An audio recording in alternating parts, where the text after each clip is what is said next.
All right, hello, welcome back to the stream, everybody. Today we're going to be continuing on making this gnome wizard thing.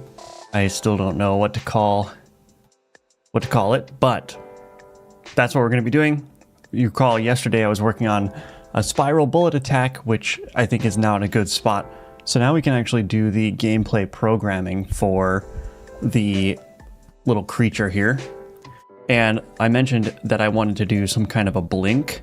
So this creature is just going to function more of like a turret, where it's just going to blink into a spot and start casting these spiral bullets at you, and then it'll just blink around like that. So I think that's going to be really cool. So that's going to involve animating, of course, writing all the code for it, and changing the bullet too. I want the bullet to have some kind of directionality to it. So right now it's just a circle, but I want it to be more of a triangle shape, so it kind of like it actually points in the direction of travel, so you get that nice spiral feeling. May even add some particles to the bullet, I'm not sure.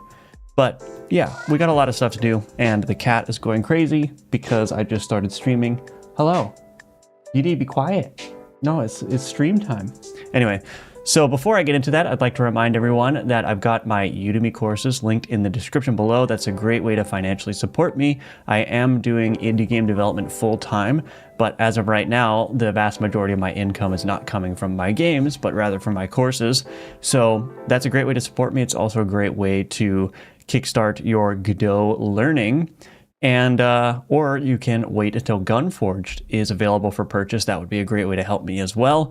You can wishlist that using the description, or yeah, well, use the description to find the link to go to the Steam page. And everything else, all the other ways in which you can support me and follow me are linked in the description below, so I'd greatly appreciate that. All right, let's get right into it. Hello, Anykey. Ahoy, watched your video on precompiling. Good stuff. Thank you. Yeah. So there's also a new video on the channel. It's been out for an hour where I go over my shader precompilation strategy for Gunforged. So hopefully that helps you all out if you've got some stuttering problems. Hello, Emerson. Welcome back to the stream. Good to see you. Hello, Felipe. Welcome back again. Good to see you as well. Nothing much is up with me. What's up with you? All right.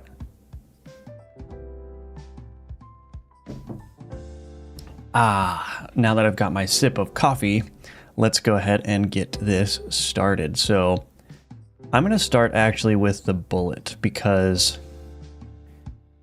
I want to see how that looks. So let's see, enemy bullet. I'm mostly just going into this so I can see where this is located. Assets, gun, enemy bullet. Okay, so if I go into open file, assets, gun, enemy bullet. So this is what? That's 14 by 14. So let's create a new 14 by 14 canvas here. Make this red. And I want to give it like some directionality here. So we'll make it like something like that, I think.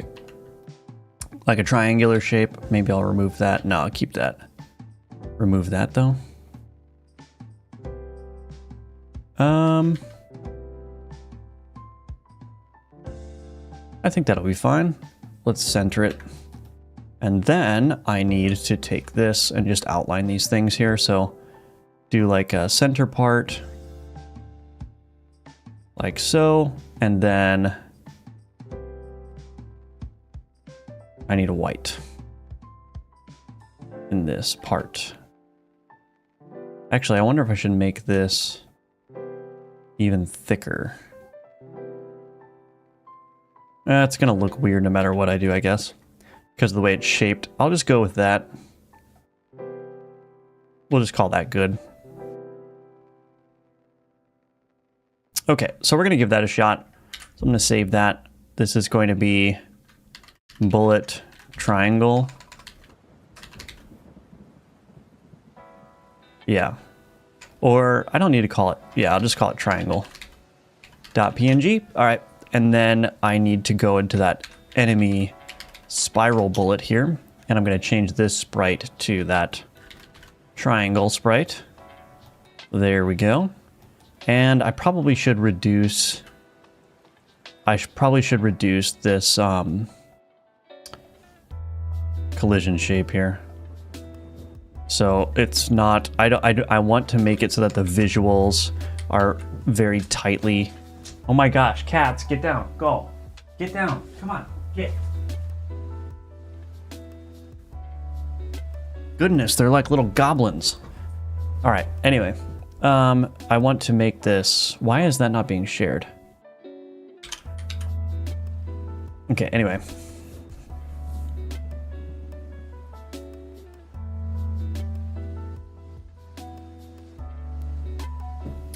Why did that not get shared? Copy. These should be passed by reference. So if I change one, it should change both. There we go. Okay, so I just like to change the hitbox to more tightly match the visuals so that the player doesn't hit any instances where they're like, oh man, you know, that totally didn't hit me, and then it hits them. So anyway, the gnome art is fire. Thank you, Kuro Kaiden. Looks really good. How long it took you for you to get this good at pixel art? It took, I mean, probably like a solid year plus of effort. It was just like a constant effort making art for Gunforged and just getting better at it over time. So it's relatively easy. Well, maybe I shouldn't say easy to learn. It's relatively straightforward to learn. You just have to stick with it, keep practicing things, and you know, watch a bunch of other pixel art YouTubers and get how they approach art and watch pixel art critiques and all that stuff. So it's like a combination of actually doing the thing and also watching pixel art tutorial content just to keep filling my head with new ideas and new strategies. And yeah, so it takes a good amount of concerted effort, at least in my case. And but yeah, it's turning out good, so thank you. I'm really good today, thanks for asking. You are welcome, yeah, that's good to hear. Hello, Borat. Welcome, welcome. Today I'm working on a small remake to practice my Godot skills from a game called Byte Path, trying to convert to the Love 2D tutorial and make it work on Godot. Going well so far, awesome, yeah. Well, welcome to the stream, the Hangout stream. We can all work on our projects together. Oh my gosh, these cats are being absolute nuisances. Get down, get down, get down. All right, hopefully there's no more, problems with them. So now, let's go ahead and test this out.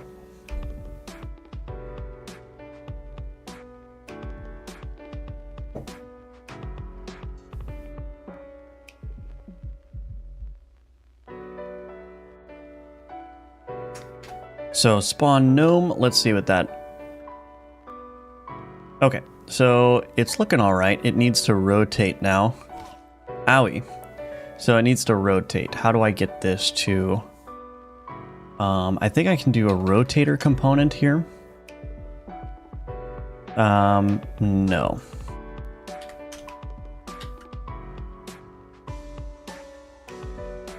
Align to direction, that's what I want. Okay. I knew I had a setting in there somewhere where I can make the bullet basically go a point in the direction that it's traveling. I think that's just going to work out of the box here. Oh, it did not work. All right. Why did that not work? Align to direction.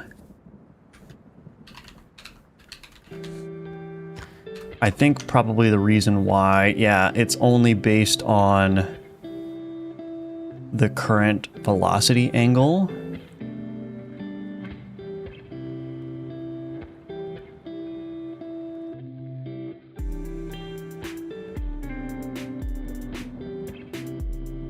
And the current velocity is not what's being changed. What's being changed is this additional velocity. So if I go into the spiral travel definition, this is the additional velocity that's happening. So how do I rotate this in conjunction with... Let's see. I wonder if I should just add export private bool align to additional velocity. I think this might be the easiest way to do it, so I'll just put this in here. If align to direction, and then we'll say if align to additional velocity. We'll do one thing, else we'll do another. Rotation is equal to, so we don't want current velocity, we would want accumulated velocity. So we'll do accumulated velocity dot angle, and hopefully that will work. So let's see.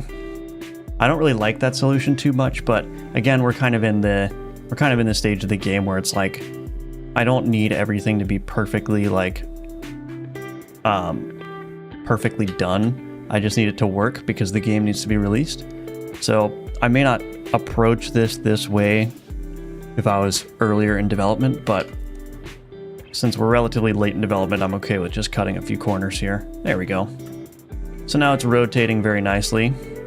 Now the other thing that I want to do here is I don't like the fact that it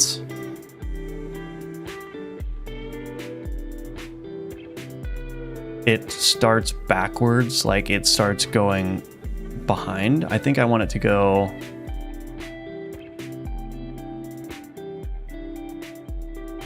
should I offset it? Trying to think, what does it look like when I go this way? See, that looks pretty nice, the way it's traveling.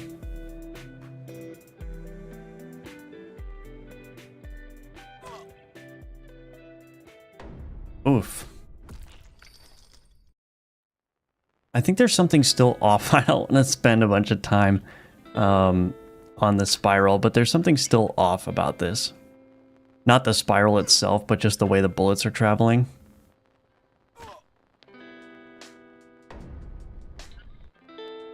Why is that happening?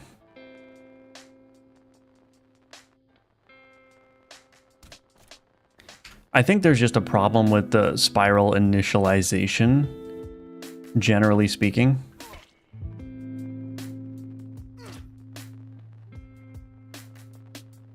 Because when I'm in the spiral travel definition here, it's kind of deriving what the origin position of the bullet is.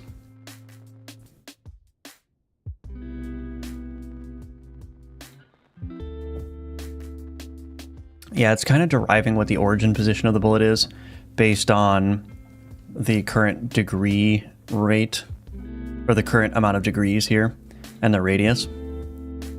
So it's assuming that the origin position is the global position of the bullet offset by the radius, essentially. But I don't know if that's going to work if in the initial phases of the spiral.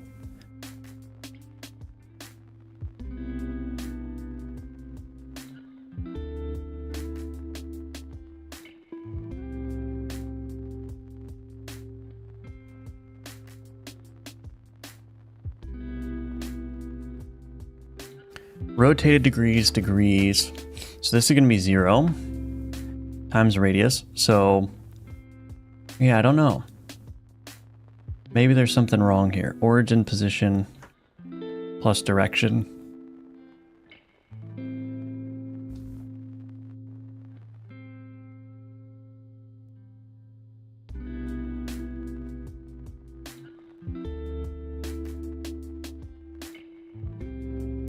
I wonder if I should just keep a separate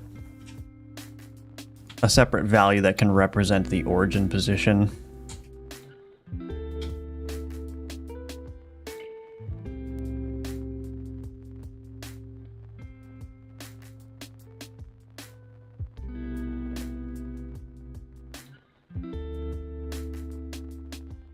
Maybe I can do that. Let me try this. I'm going to see if this is going to help. Private vector to origin position. Maybe we'll do a nullable here. And then I'll say, okay, let's do this. If origin position, I think this might be a little bit nicer. Origin position is equal to What? Oh, yeah, I have the same variable name. Okay, if origin position is equal to null, then I'm going to say origin position is equal to args.bulletComponent.global position. So we're going to just assign it initially, but then what I'm going to do is I'm actually going to create a private void update origin position. And I'm going to call this in a deferred manner. So what I'm going to do is, before I return this result, I'm going to do callable.from update origin position dot call deferred. I probably don't need to instantiate this callable every time either. I can probably do this. Hold on a second. Get down.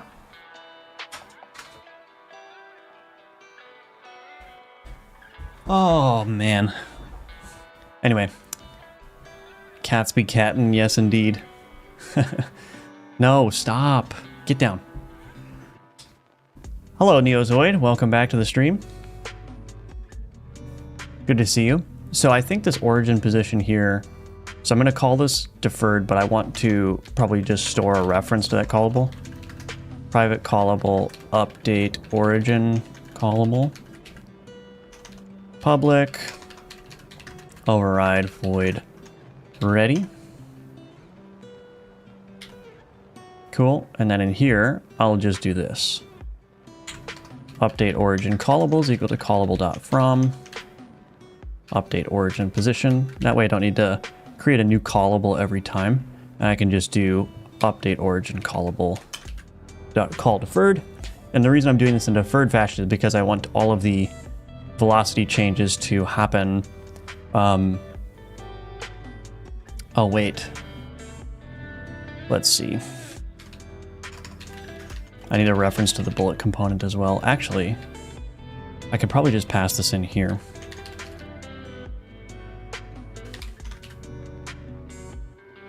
Call deferred with the args.bullet component. Okay, cool.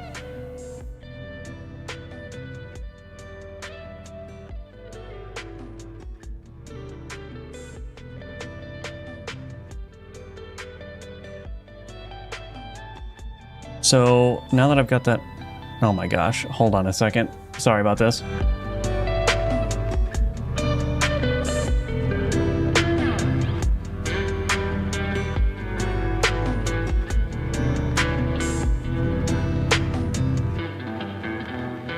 Okay, I'm back. My cats are literally just going wild right now. This is not playtime, this is stream time. Stop, go away. Okay, well, he didn't listen. This is the one that's causing so many problems right now. I'm trying to work. Goodness. Okay, so anyway, so I'm going to pass in that bullet component to this update origin position. Now what I can do is I can, let's see, callable.from update origin position.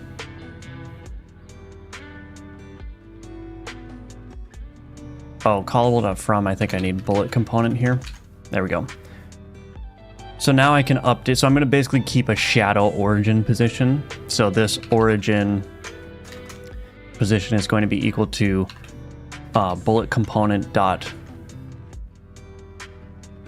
let's do, what do I need? Direction, steady direction. Why do I not have a reference to the current velocity here? I don't know. Okay, let's just keep origin position. Let's just do steady direction. Bullet component dot gun stats dot speed bullet speed times float get process delta time. So I'm keeping a shadow origin position now. And now I don't have to derive the origin position based on the bullet's current position. So this should be a lot more reliable because I'm basically just going to, like I said, keep a shadow origin position. So this is going to be independent of where the bullet actually is, but it's going to be an origin position that moves along the straight line vector in the direction that the bullet was sent. And that should hopefully make these calculations a lot more reliable. And again, the reason that I wanted to update the origin position in a callable is because the point of these travel definitions for the bullet is that I can combine a bunch of travel definitions together. So if I wanted to do a spiral with a wander behavior, the ideal situation is that I can combine those together and that they don't clobber each other, right? Like one does not take precedence over the other, that they actually meld together, and then you'll get kind of like an interesting pattern from that. So, but the only way I can do that is if I'm making sure that all the velocities are being added together rather than overriding each other. So in order to get the sort of updated state of like where the steady direction is, which is based on the current velocity, if I have any other travel behaviors that are modifying the current velocity, then what needs to happen is I need to wait for that velocity to be updated, and then I can update the origin position based on that new velocity. So that's what this call deferred is doing, is it's just basically waiting for all of the velocity calculations to finish from all of the travel definitions, and then it can go ahead and update this origin position. And then the benefit there is that that will be updated the next time this gets called, this applied travel update. So I don't know if that's actually going to fix anything or make a noticeable difference, but it does make me feel better. So what a cutie, thanks. Got 4 beasts of our own. They won't let us sleep during the night. Yeah. Cats are very fun, very interesting creatures, but they have a tendency to just go wild at times.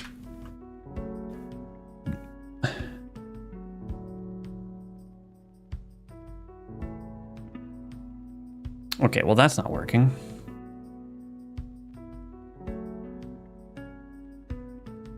Oh, origin position plus equals. Whoops, made a mistake there.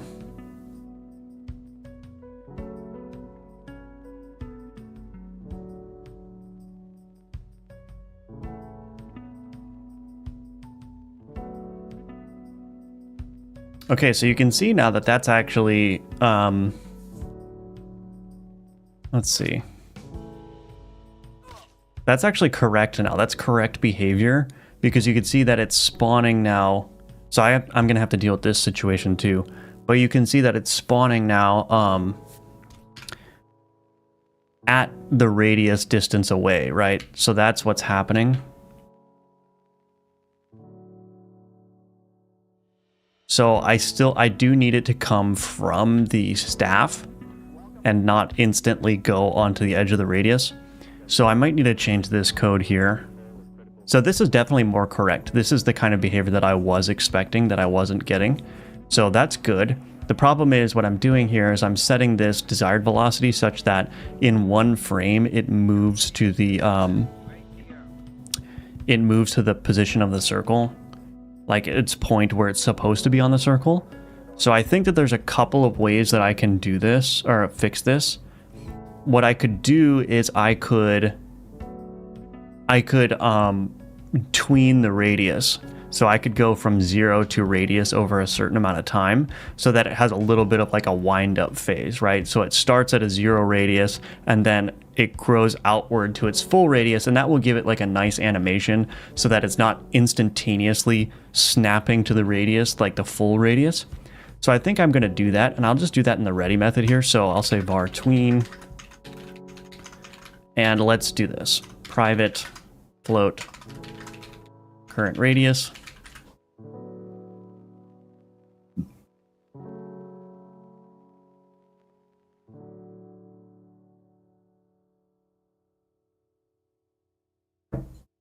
And then what I'll do is I'll say tween property, this name of current radius, final val, let's do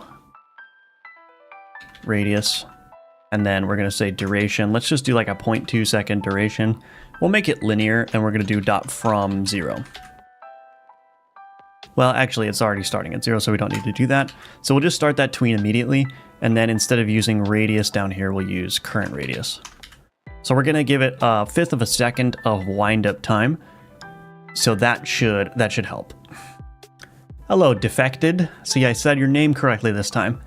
Good morning. Good to see you. Welcome back to the stream. Yeah, we got spikes now. Hello, Pragyan. Welcome back to the stream. Good to see you again. Always good to see the familiar faces. I'm sure there are lurkers out there too. Welcome back to all the lurkers. All right.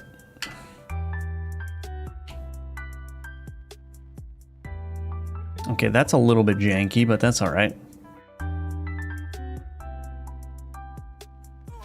Do I need to make it slower?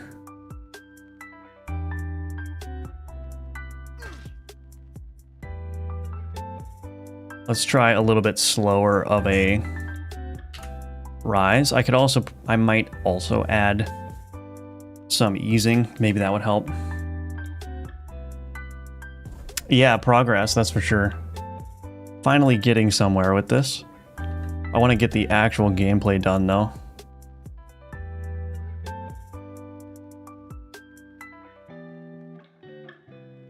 Okay, I mean, I think that's looking fine. So the important thing is that it's not instantaneously snapping to the edge of the circle, and it's getting its full radius after a little while.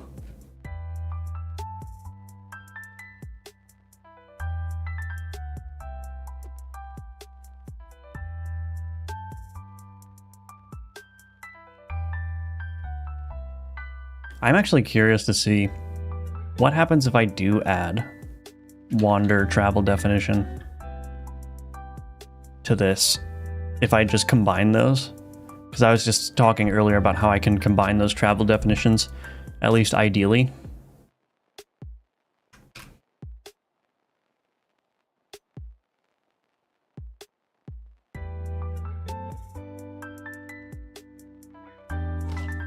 Yeah, so the wander is working. You can't really see it in terms of the the direction that it's pointing, but you can tell that their paths are wandering, they're deviating a little bit now.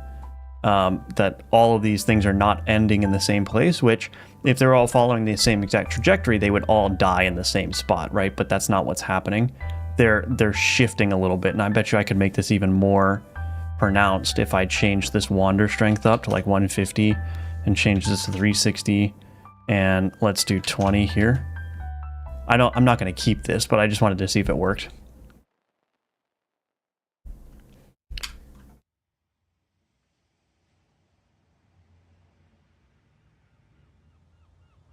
So now you get bullets that kind of deviate up, and then I'll have some that deviate down. That might actually be fun to keep, so it's not as predictable. But you see how some bullets are going way down there and some are going way up here.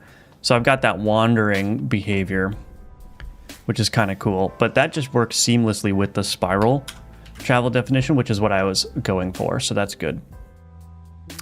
Okay, the one thing that I do want to do though is I want to turn that down to 0.4. All right, enough testing. Let's do one more test here and then we'll get into some actual programming of this thing.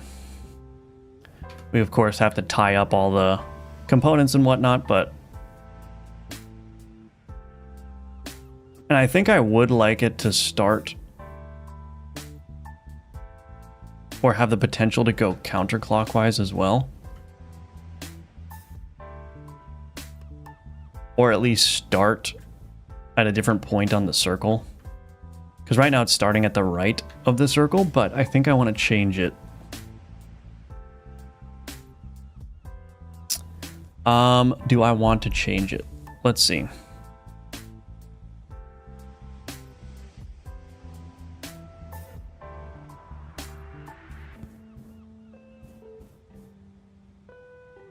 Because here it's just using vector2.right as the default, which means that it's when it's at 0 degrees.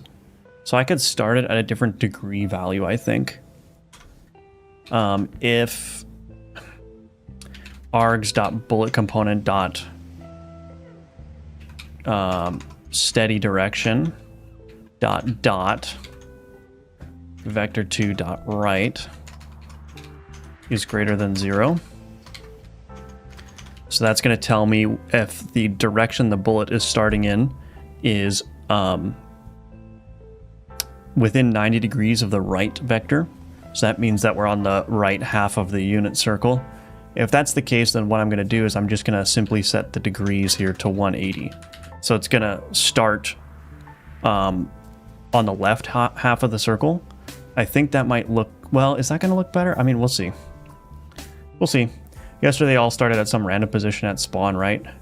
Degree. Yeah, I think that was mostly due to just some like tiny errors in the system, but they should all be consistent now. Okay, so now I've got it so that instead of them looping behind the gnome a little bit, they just start out at the top and go out. So that's cool. And then over here, they start from the bottom. So the idea is that I don't want it to like necessarily loop behind. I mean, there's a little bit of looping behind there, but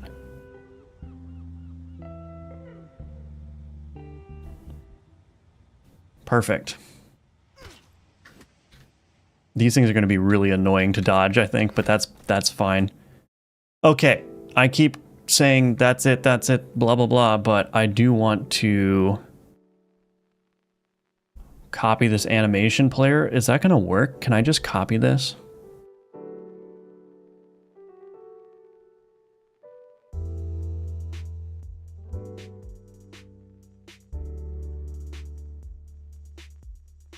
Look at that, it just works. Okay, I am going to go in here though. Manage animations. Make unique. Make unique. Make unique. Make unique. So that we're not using the same animations. Just make everything unique. All right, we're good there. Let's put the animation player there. All right, so now instead of the bullets just appearing, they should grow in as well. And then also they will pulsate a little bit.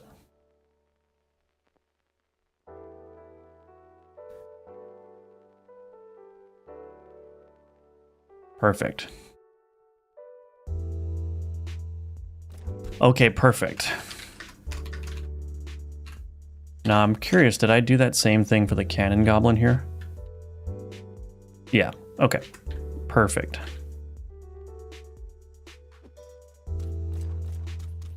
Cannon goblin is so cute. All right.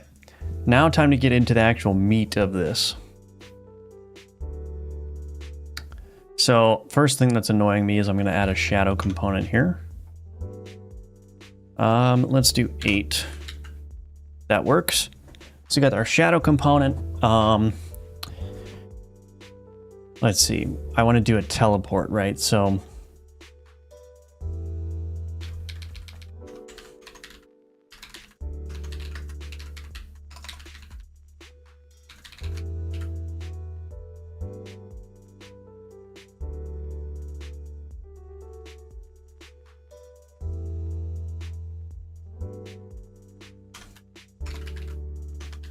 state machine.add states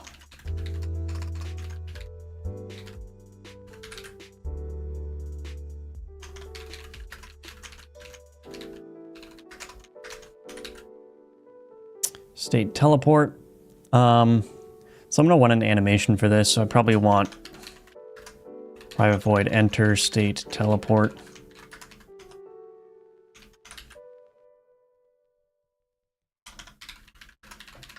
Leave state teleport. Okay.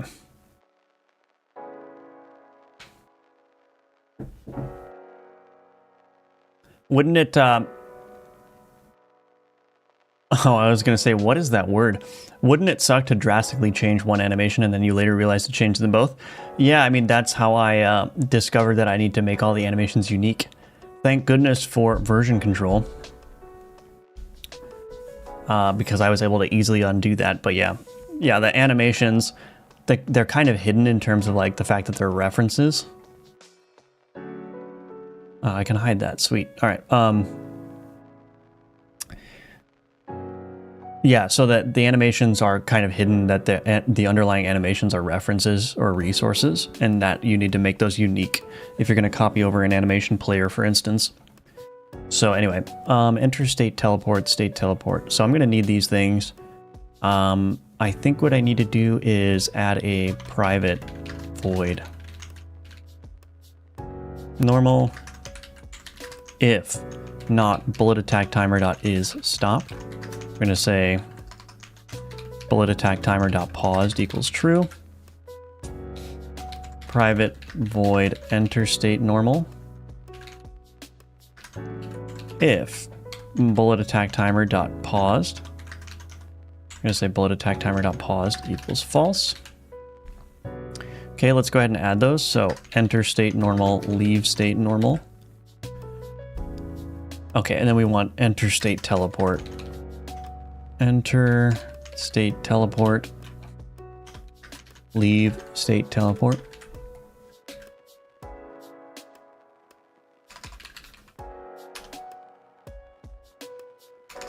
Teleport timer. Let's do 3 and 4 emit. That might be too fast. 3.5, 4.5. Okay, so we've got the teleport timer. We want this to be one shot and auto start.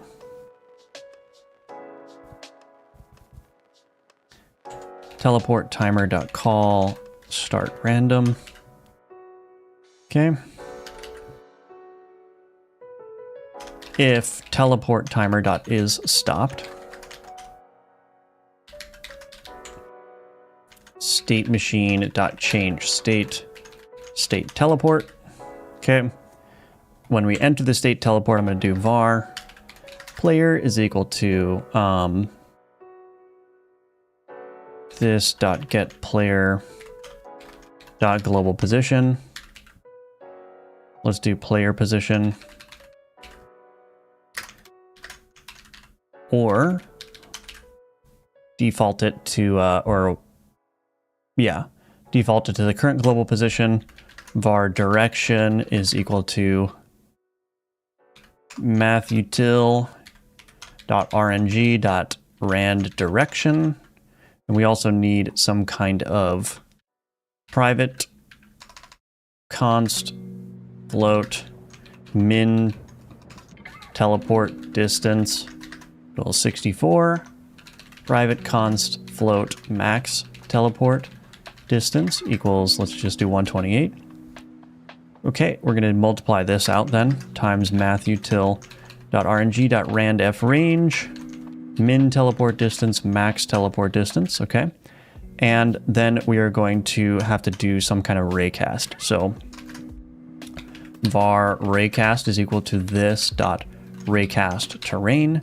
We want to raycast the terrain from the player position to the target position. So I'm going to assign that var target position is equal to player position plus direction. Target position. Okay. If raycast dot position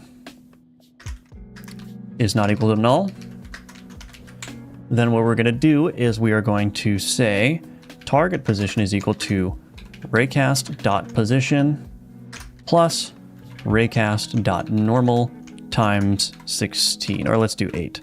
So what I'm doing is I'm basically just saying choose a random point in radius of the player between this distance and that distance, and then we have to do a raycast on the terrain. If there's a terrain collision, that means that we can't spawn. Well, that's not necessarily true. I guess I could do a point collision here and see if that point is I might actually do that instead of a raycast. But anyway, I was doing a raycast here to check if there's terrain in between the player and where the entity wants to spawn. And if that is true, if there is a position, or if there is a terrain collision, then what I do is I just reassign the target position to the raycast collision point and then offset it by the normal of the collision and 8 pixels. So I'm just saying move it 8 pixels off of the wall, essentially, is what I'm doing. And then what I can do is I can say global position is equal to target position. And then in the state teleport here, I'm just going to call state machine at change state normal. Obviously, there's going to need to be animations added in here, but right now that's just going to look pretty much instantaneous. So let's go ahead and try it out.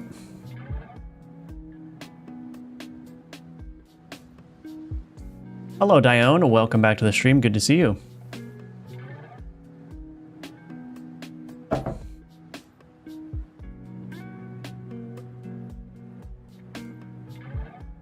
Bloop, there he is. Or she is. Whatever it is. Oh.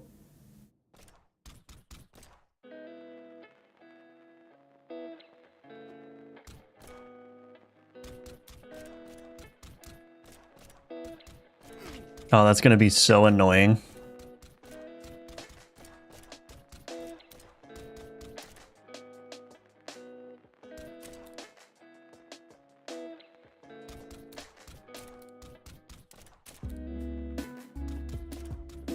Nice. I might as well keep that raycast. I mean, I could do a maybe it would be more fitting, I guess, to do a collision point check. So where am I doing that? I think I'm doing that in the Zombie Tycoon. Space state intersect point.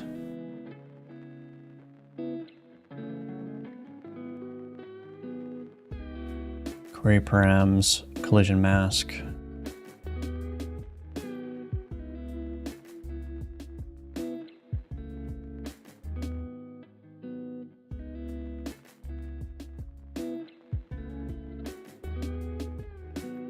I think I'll do this instead, because the raycast is going to detect hits on these void locations, but I think it would be nice for, let's say, that mob to be able to spawn across the chasm from the player, but that currently can't happen with the raycast approach. So I'm going to do the point approach, which is the same idea, except I actually don't... Oh, I'm not going to have the normal though. That's going to be a problem. I don't have the normal though.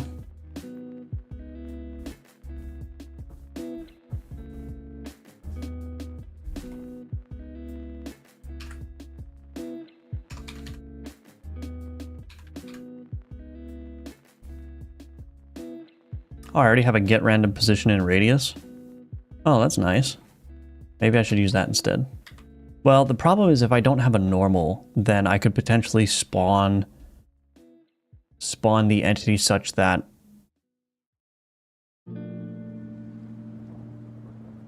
Actually, let me see.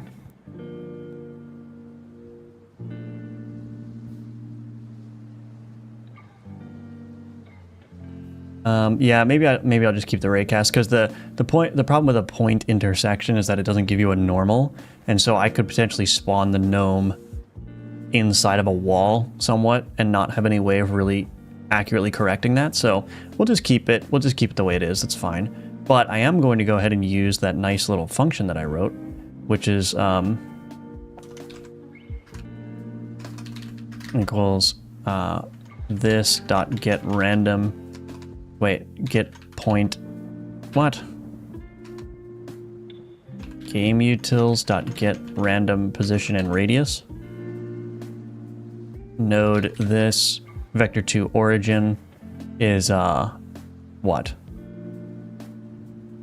Player position, radius is MathUtil.RNG randef range. Terrain offset 8. That ought to work, and I can just do this.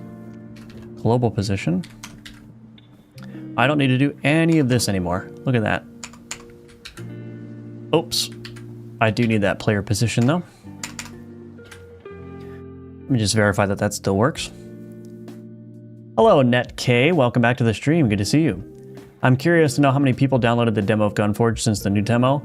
I honestly haven't looked at the numbers. I'm not following that very closely, so it'd be interesting to know. Maybe I should be keeping tabs on that, but it would be nice to see after image like dash lines on exit and enter rather than blink on teleport.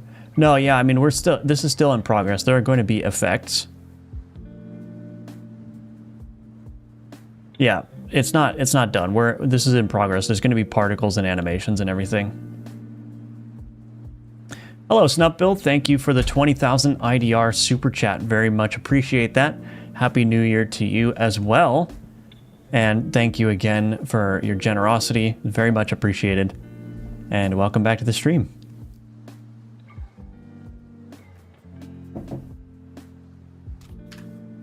Oops, I spawned the wrong thing.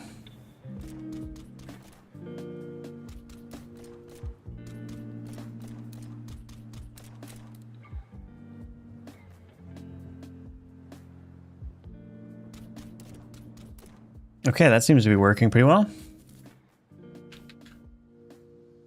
Oof. Excuse me.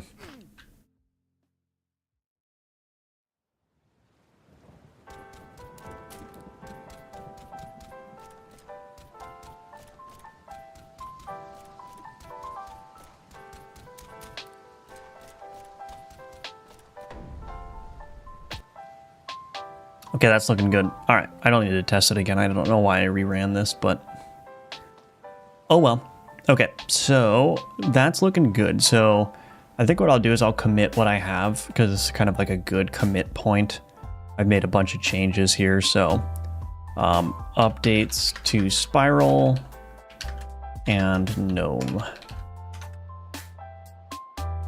So now we can actually do some of the animations. I think the first thing I'm going to do though is I'm going to get that all the components hooked up here. So I'll just look at my cannon goblin as a reference. I wish I could split screen this. This would be nice. Can I open this as a new window? No? Okay. So anyway, I want velocity facing knockback. Velocity component. Facing component, knockback component, okay. And then we need pathfind health, status receiver, hurt box. Pathfind, oops. Pathfind, health, status receiver, hurt box. Of course, all of these are being nested, so that's fine. Facing component, knockback component, pathfind component, health component, status receiver component, hurt box component. Okay. Let's see. What else do I need? Got the shadow component. I think that's it. Yeah, that's all I need. Okay. And that's all I need, as if it's like not a lot, but that's all right. So velocity component. Actually, I guess I don't need a pathfind component if I'm not going to have this thing moving. Maybe I don't even need this. I guess I'll get rid of these. So this is exactly where composition comes in handy, right? Because if I had an inheritance model where everything was assumed to be using pathfinding and velocity, that may present a little bit of a challenge if I wanted to make an enemy that's just stationary and blinks around. Obviously, like, it's not that big of a problem to overcome, but with a composition-based design, I just say, oh, I don't need those things. Done, right? Like, I don't need to make any additional changes here. So that's very nice. Max health. What is the crab? Stalagmite crab has a health of 60. So maybe let's do 75 for the gnome. Oops, 75 for the gnome. Okay, and status receiver component, hurt box component. We got the status receiver here. We've got the health component here. That's all good. Knockback component, it needs... Oh, I guess I do need a velocity component. I need at least a velocity component so that I can do the knockback effects.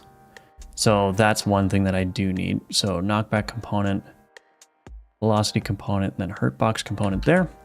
Knockback speed is fine. So that means I do need a velocity here, at least an acceleration coefficient. Let's turn this down to 5. Max speed probably doesn't need to be much, but let's just do that. And the one thing that I will need to do here is probably still call velocity component dot move. So let's do this. Node private velocity component. So I'll just call that move this, because I believe the knockback component is going to modify that velocity component. I think at least a little bit. So anyway, there we go. Facing component, node to scale. Visuals, use player as reference, yes.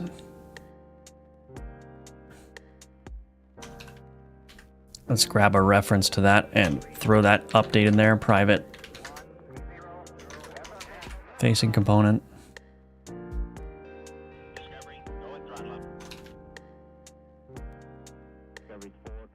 Dot update. Okay.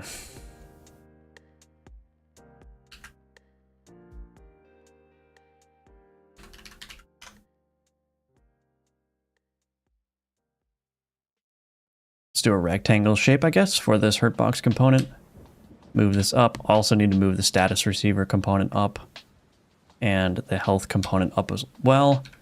And the reason is because a lot of the effects and whatnot are based on the position of these Node 2D components. So I just need to adjust those to make sure that they're in the right spot.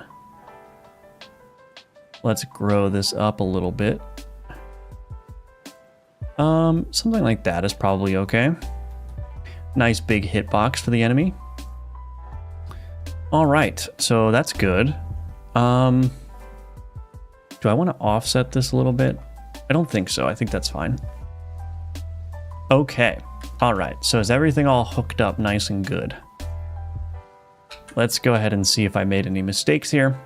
Do you have an electro type boss? That would be cool. Or a human torch. I don't have either of those things, but those are good ideas.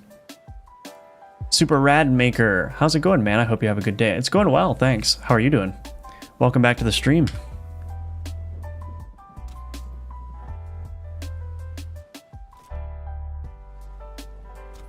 I did not hook up my hit flash component, but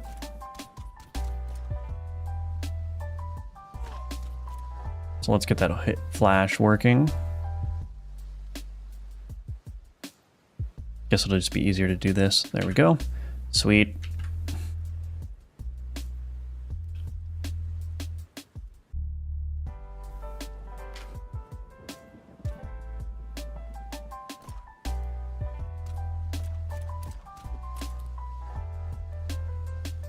Okay, now the thing has died, so I need one more thing, which is the Gibinator. The Gibinator component. Let's do, oh no, whoops, health components here. Sprite paths. We'll just do head, body, and hand front. So that should basically be it for all the components I need. And then we can add some animations.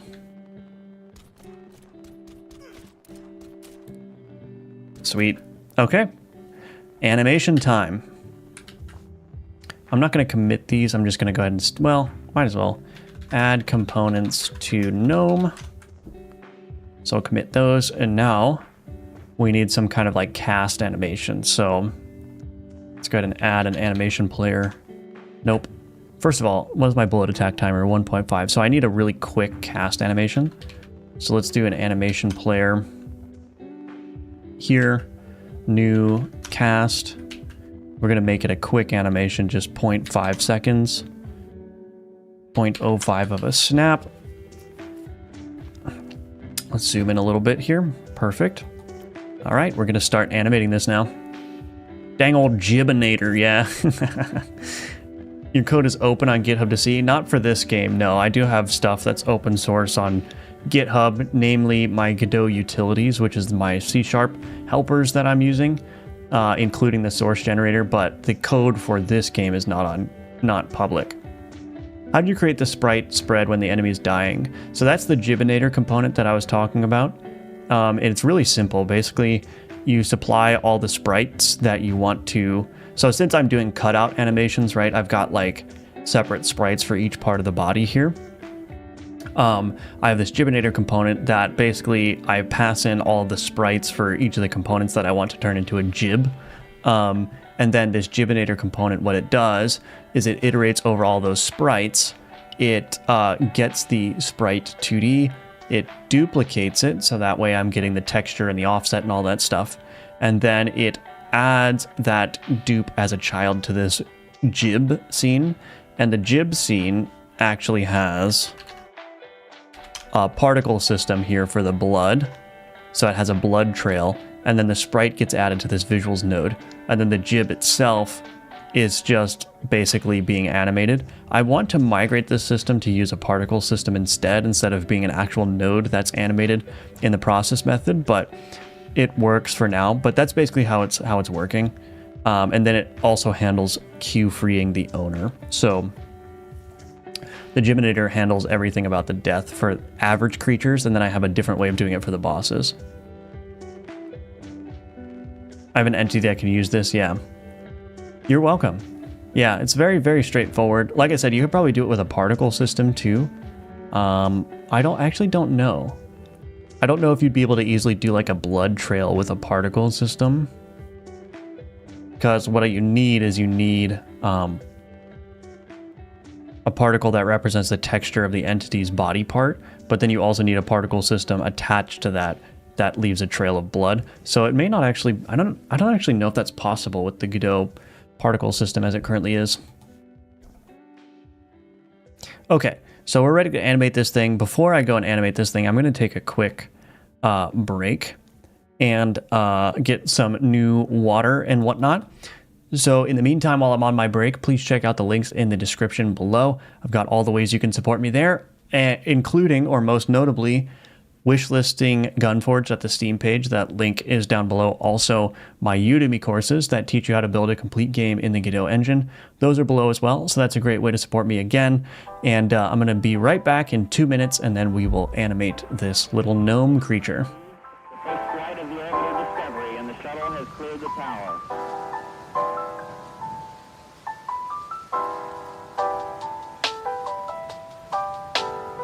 Every core computers now have primary control of critical vehicle functions.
All right, I'm back. Let's go ahead and do it.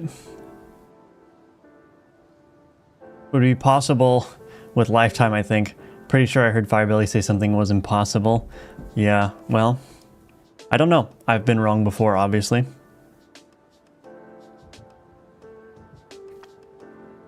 Possible to do a trail when disabling local chords, but can it be a trail that's a different particle than what? I know you can do like trails with the particle that or the texture that you're using. The problem is that if you had two different textures that you wanted to do and have one particle system follow the other, that's kind of what I'm talking about. But maybe, yeah, I don't know. I don't know if that's possible. I'd have to look at it. Okay.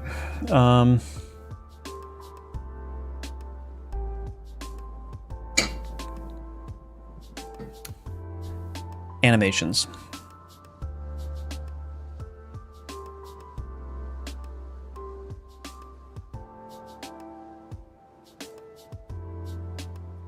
Just trying to think of what I want this to exactly look like. Obviously I want the hand to come up like it's casting something. That should be fine. So let's go ahead and just start with that. I think that the hand animation can kind of lead the rest of the animation, I think. So let's go ahead and create that reset track. Rotation, cool. Let's just start by moving the hand up and we'll record. So we'll do this. Can actually get away with doing a little bit of like shoulder shrugging, you know what I'm saying? And then here, let's rotation.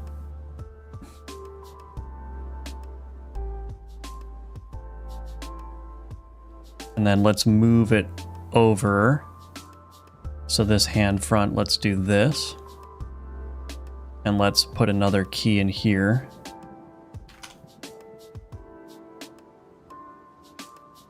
Okay, that's looking all right. Let's do cubic for these things. And then we want to snap it back to something like -10. Perfect. And then at the end, we want this to return to -314.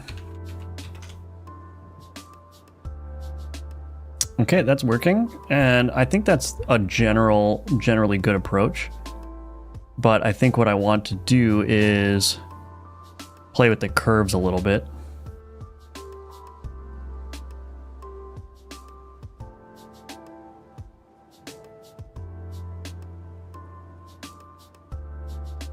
Okay, this, I think the rotation is really what needs to be held on to a little bit longer. There we go.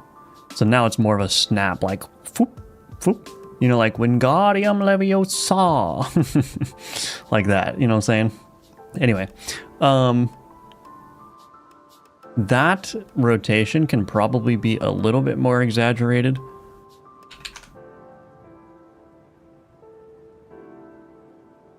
There we go. So something real simple like that works. I don't know if I need to apply any curves here. Maybe I should. What happens if I do a curve like that? Can't really tell.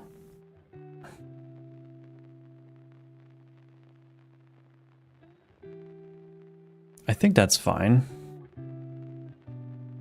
We'll just apply a little bit of a curve. So honestly, like, this is another trick for animation. It's like, if you're doing animations in this style, just set your interpolation here to cubic and then play with these easing curves between your keyframes, and you'll be surprised at how much of a difference that makes. It's basically just doing animation for you.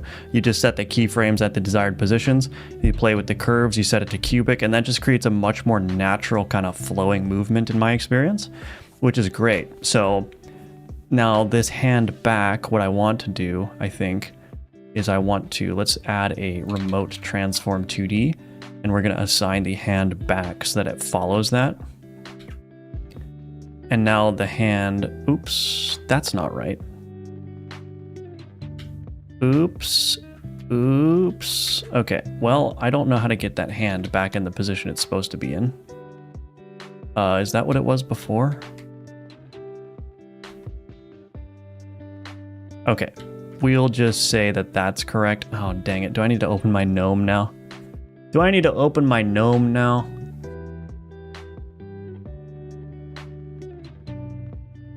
Oh, yep. So it's wrong. This needs to be up one. There we go. So this remote transform 2D actually needs to be up here. And then I can assign that hand back. So now the hands are following each other. So I don't need to even animate that hand. So now the hands are all working great. And we're going to need to add an animation for the rest of the character as well. Why is that not... Oh, I need to reset the rotation here too.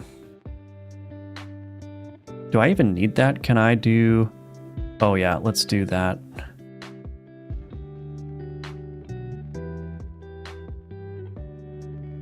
Is that fine?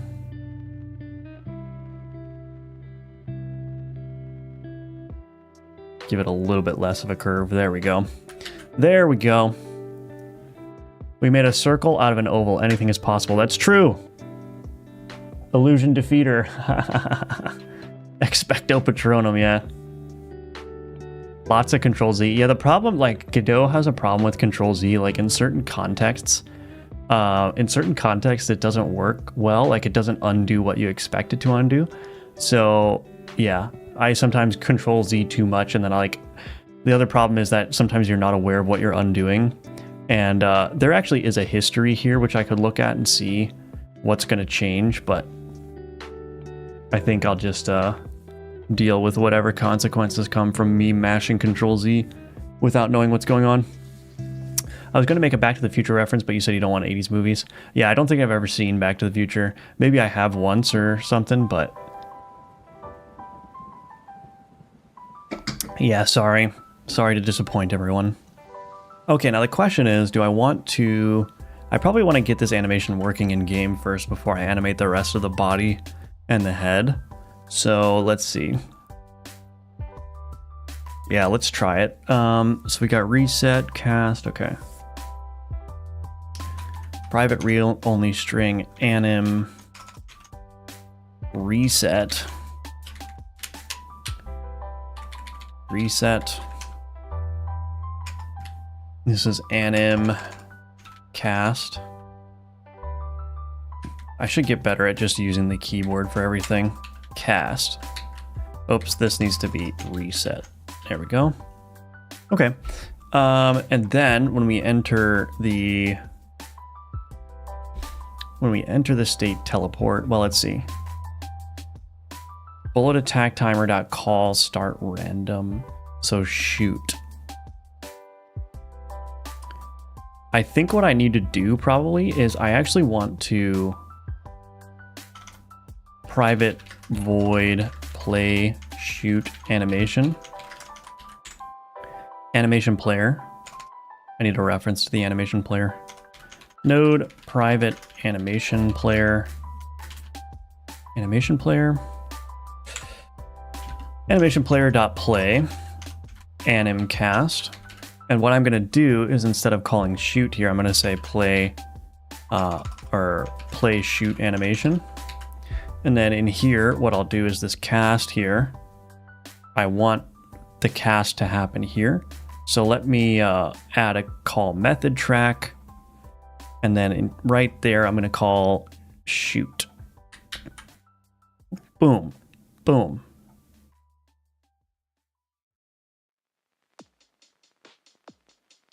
Perfect. Okay.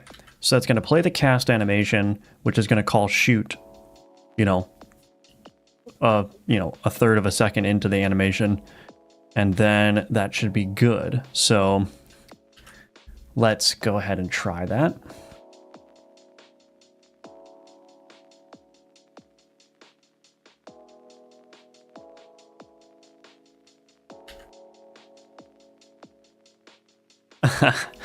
Everyone's shocked.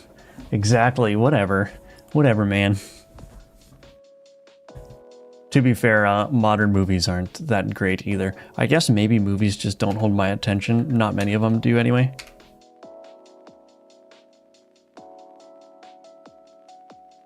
Oh.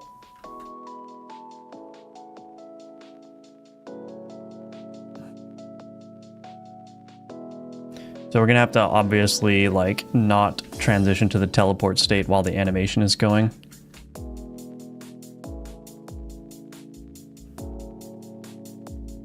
I might change that shoot to happen just a little bit earlier. I think that's probably gonna look better in the animation player here. So we'll start it a little bit earlier. Kind of jealous I'm forced to watch Back to the Future every time it ever came on. I like to be able to watch them again without knowing much. Oh. By forced, I'd do it to myself. That's funny.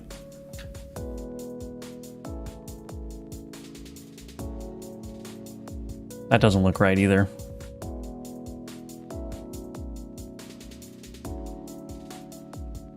No, it was better the way it was. I wonder what happens if I move it forward a little bit. Maybe that will look better. Hello, Turn RP. I'm doing well. How are you doing? Welcome back to the stream. Good to see you.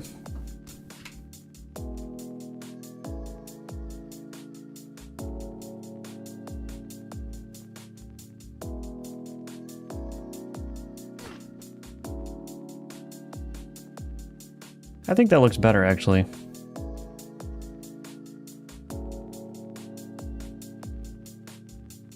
So obviously there's a lot more animation that should be done here. And there's going to be like a teleport animation as well.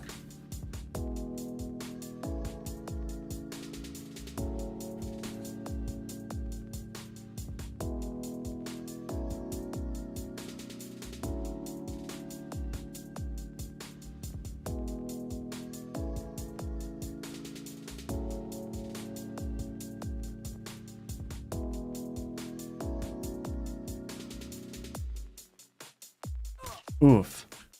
Why did that spawn so close to me? Wait a minute, you shouldn't be spawning that close to me. Didn't I set a range for you?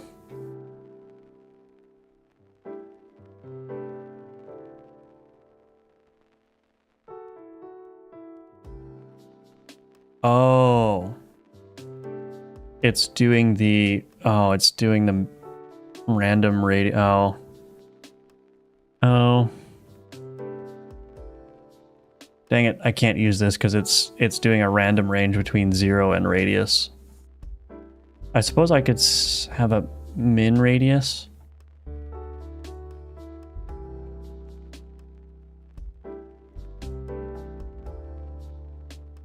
Maybe I'll change this.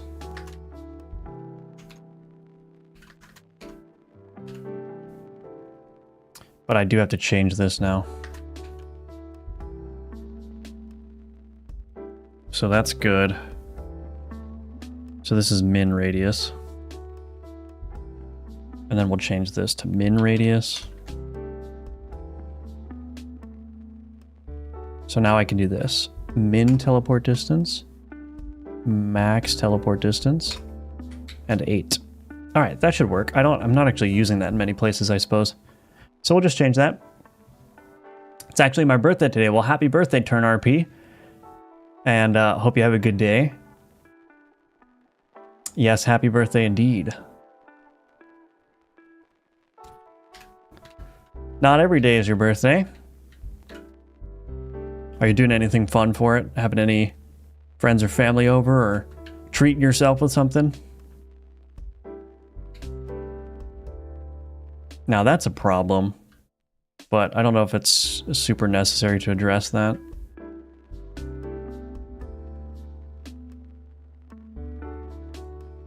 Why is it spawning right on top of me, dude?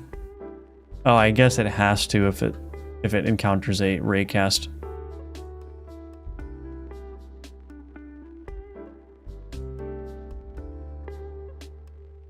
I think that's just too... I'm gonna up this min teleport distance to 128 and then we'll do 256 for the max. I want to see, or maybe I'll do 128 plus 64. No, let's try that. I'm gonna have mom and son day because I haven't been able to talk to her much, and we're gonna go eat at my favorite food place and go shopping together. Well, that sounds amazing. That sounds wonderful.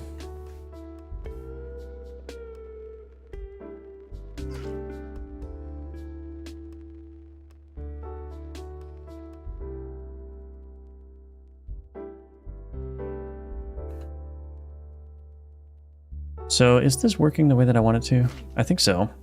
All right, let's just do the rest of the animations then here. At least for this cast here, so I think it would be fun to have the head come back a little bit.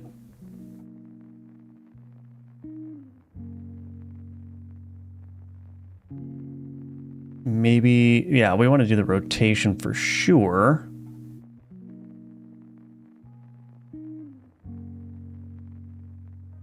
So position like that. We'll do the rotation as well.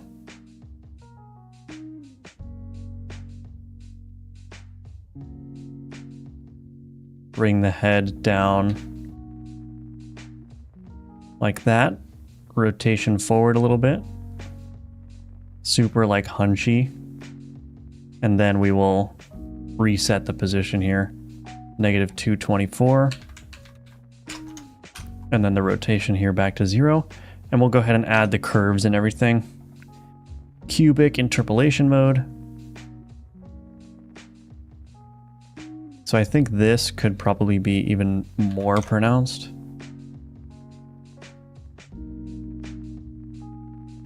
Okay, rotation.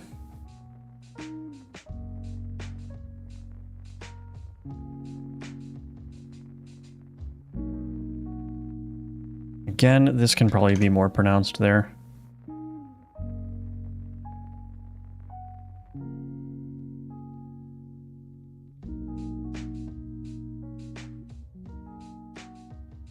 Perfect. All right, let's try the body now. Let's see. Position. I don't know if I'm going to change the position or the rotation much here. But I want to see what it looks like if I do. If I just change the rotation a little bit.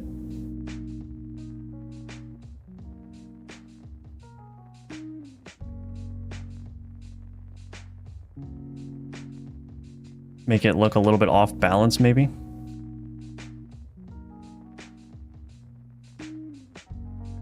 That's not enough rotation. Not 100 though. That's too much.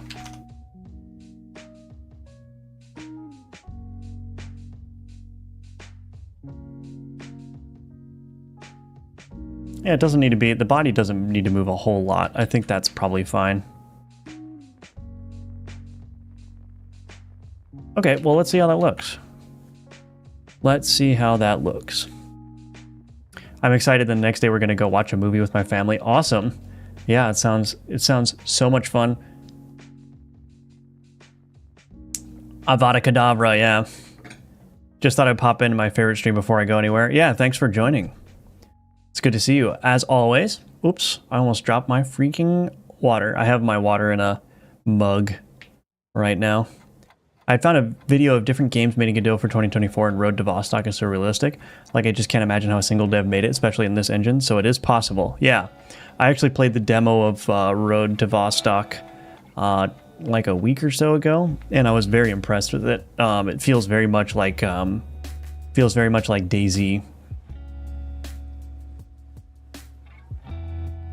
in terms of like the gameplay, but also the overall aesthetic is very similar to DayZ as well.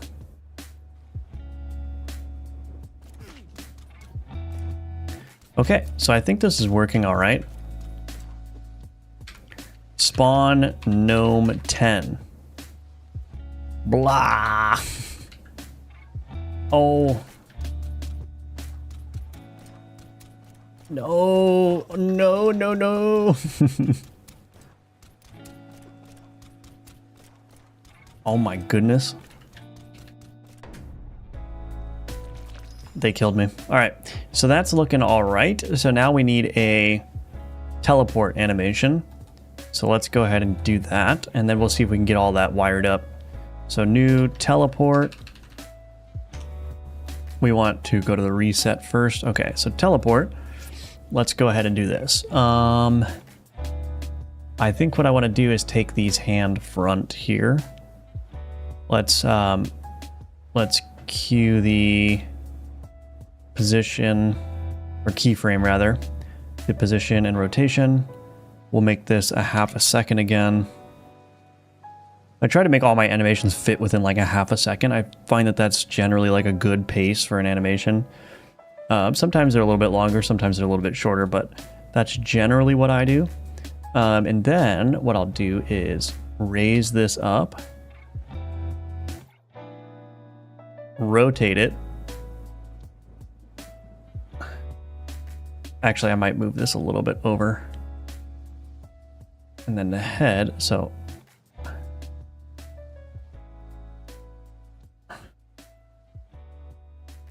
let's take this hand front, move it forward a little bit, rotate it a little bit as well. Nope, not the head, the hand. There we go. Okay, and then we're gonna move it back and then rotate it back.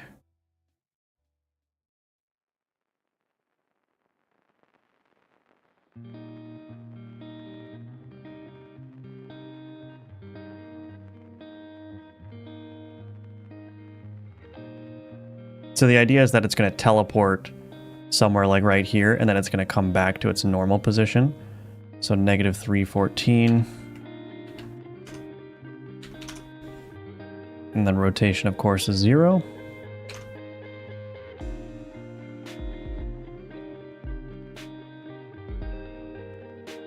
Okay, that should work.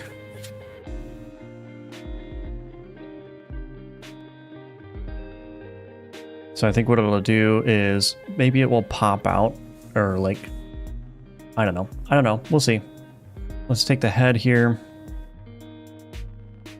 Transform, position, rotation. Wonder if it would be funny to like move the head down a little bit. No, probably not. Move the head back. Rotate. Rotate again. Move forward. Back. Rotate. And then we're going to go back to normal. Negative 224. And then 0 here. Okay, that's not working, right? Let's do 2 here. Negative 5 there.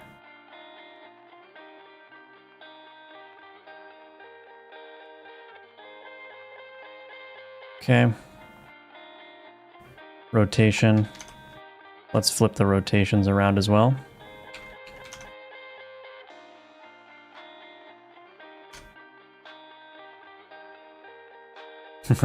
That's probably too much.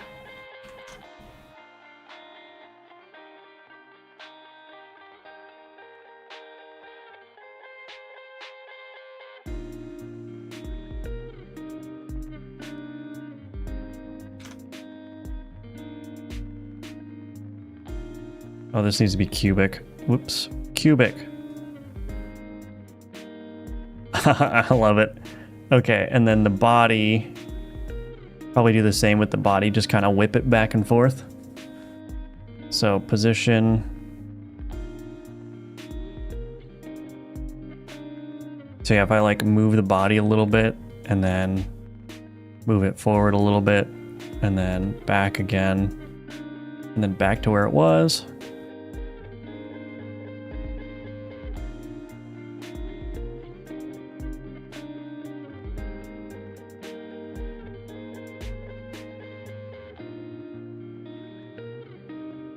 Probably should move it forward, actually.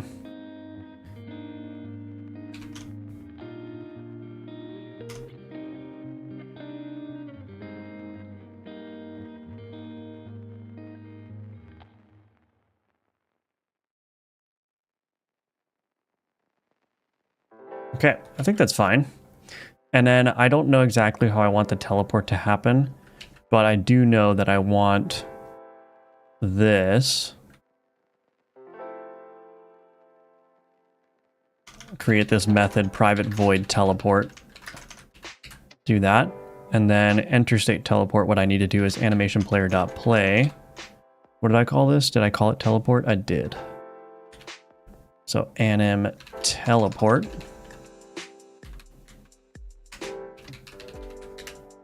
Okay. Enter state teleport, animation player play, anim teleport. This we need to say if not animation player dot is playing, then we'll switch back. All right, so that ought to work. And then I need to build this, and then I can add that as a call method track. Anyway, whoops, I kept that thing too much on the screen. Oh well, I gotta be more disciplined about these. I like when do animation. Well, I like it too. I don't know what these comments are referencing. I haven't checked in a while, but that's all right. Add shake when the player take damage. I could do that. Really liking this new boss. Oh, it's not a boss. It's just a normal enemy. No, it's just a normal enemy. But if you like it, then you'll get to see more of it. You can make him hail the staff and slam it down when it teleports. Yeah, so since this isn't a boss, I'm not going to give it a lot of attacks. I do have a boss in mind. I was telling the stream chat about it yesterday, but Nakey the mole rat is going to be one of the bosses in this 3rd level, and it's going to be a naked mole rat, and he's going to have a little pixelated sensor bar over his groin area, you know, just for fun, to make it extra funny. And he's going to have like various different kind of like mining attacks, so like burrowing and drills and whatnot. This is a lot smarter than hand pixeling each animation. I think so. I mean, that's the reason why I'm doing it, is because it saves me a lot of time. Also, it's easier to get animations to look good, for me at least, in the animation. Everyone can start with whatever engine they like, because later on, with enough experience, you can transfer if needed. I think that's true, yeah. What do you use to edit your videos, and have you thought about streaming on Twitch Kick? I use DaVinci Resolve for editing. And I have wanted to stream on Twitch, but I like showing the chat on the screen, and Twitch's terms of service say you're not allowed to show chat from other platforms. So if you were to multi-stream to YouTube and Twitch, for instance, you can't show the YouTube chat on stream for the stream that's on Twitch. So it's not something that I'm going to do, because I like streaming on YouTube. Just because it's a nice, I don't know, it's a nicer repository of all my videos, because I get a lot of people that watch the VODs, and so like if you're already subscribed to my channel and you're already following the devlogs, then my VODs are probably going to be recommended to you as well. And it's just nice. It's just a much more centralized location, I think. You shall not pass, yeah. That's amazing. Thank you, thank you. I love your profile picture, by the way, little cheese guy. Anyway, so let's call method track gnome here. We're going to insert key teleport. Okay. So let's see how that's all looking. And then I'm going to add probably particles, probably like, yeah, like a teleport particle system, just so that it looks nicer.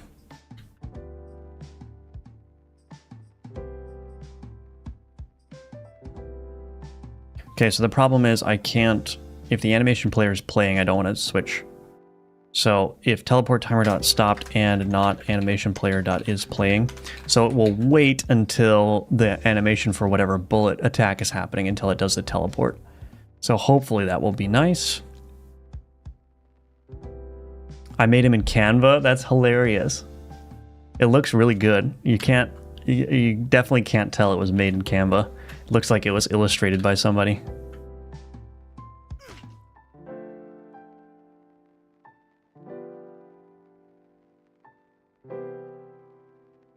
I think that's looking good.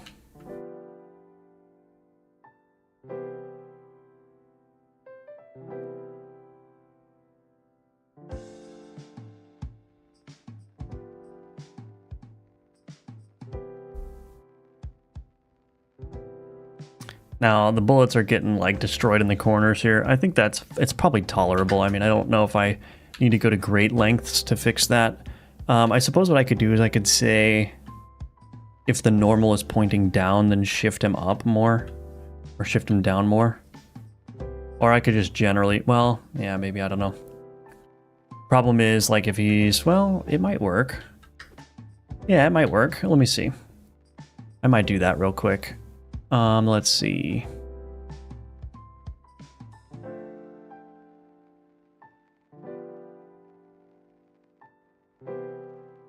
Oh, but I'd have to add custom. Yeah, never mind. I'll do that later. I will do that later. I think that's looking good. So now we just need probably some particle effects here. I think I'm just gonna make it really easy.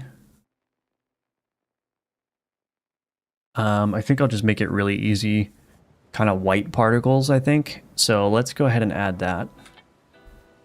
Actually, let me commit what I have.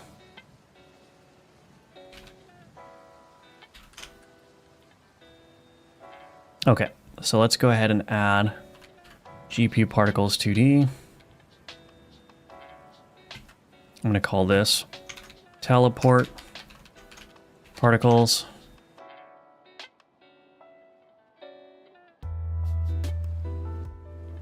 He's doing the drunk guy boxing style, yeah. I use GIMP for all my drawing needs, Canva for iterating, and even some finished projects such as emotes or marketing stuff. Program director, editing a sprite for pixel art. Yeah, I mean, I've tried so many times to get into GIMP and I just can't. I don't know what it is, but it just does not, it doesn't work for me. So I actually, and I didn't want to pay for a Photoshop monthly subscription. So I actually paid the one-time license for Affinity Photo 2, and that's similar enough to Photoshop that I'm comfortable working in it. And also it's only a one-time payment, so I don't have to spend something monthly. But I really only use that Affinity Photo. I don't do any like illustrations, so I only use it for like making video thumbnails and stuff. You steal your sister's Photoshop account. Yeah, that's one way to do it. I brute force learned GIMP. Yeah, am I wrong, or is GIMP just like not easy to get a hold of at all? I mean, maybe I was just too used to the Photoshop way of doing things, but I've tried multiple times to get into GIMP, and I just like, it was just frustrating every single time. It's like the epitome to me of like programmer art. Like, it's what happens when a bunch of programmers get together and make something really cool, but they don't know anything about UX or UI design, and so it's just absolutely terrible from a user perspective. So yeah, that's my impression of GIMP. It's not, but once you get it, it makes sense. Yeah. No, I don't doubt it's that you can be productive in it. I just was never able to do it. You guys use any project management tools or simply Notion? I use Obsidian, the note-taking app Obsidian. I like having all my notes saved on my hard drive and not reliant on like a cloud service. I'm very happy with Obsidian, but again, it depends, right? Like if you need to have a bunch of complex functionality, there's Notion. ClickUp is something that I've used a bit, which is nice, but yeah, for me, Obsidian is enough. The Excalidraw plugin for Obsidian, yeah. Google Drive and Google Docs for some stuff, cloud stuff. Yeah, Google Drive is great. I like Google Docs and all that. I'm using the Google Sheets to do all my budgeting and stuff, and I'm happy with that. Love Obsidian, yeah. I keep a bunch of MD files and use Git to keep things synced. Well, there you go. Yeah, I have the way I'm syncing my Obsidian MD files is I have I got a Synology NAS, so that gets, those files get backed up to the NAS, and then the NAS gets backed up to the cloud nightly. So that's how I'm doing that. But Git certainly works, especially for MD files. Did you start documenting every part from your journey? No, I don't document everything. I just I mostly go with the flow. Whatever I document is mostly just the list of priorities that I need to address, just to keep, you know, everything on track. But I don't do a lot of like excessive planning.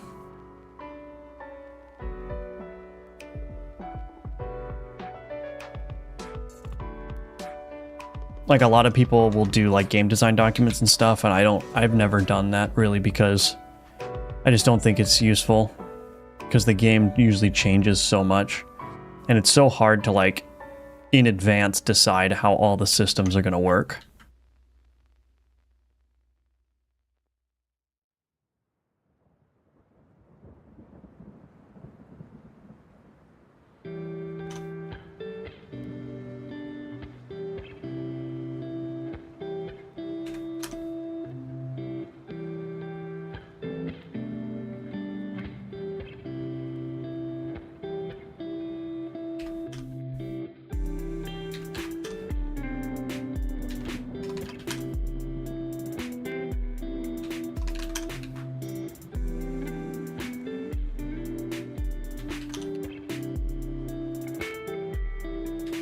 Okay, I think this is going to work. I think this will work.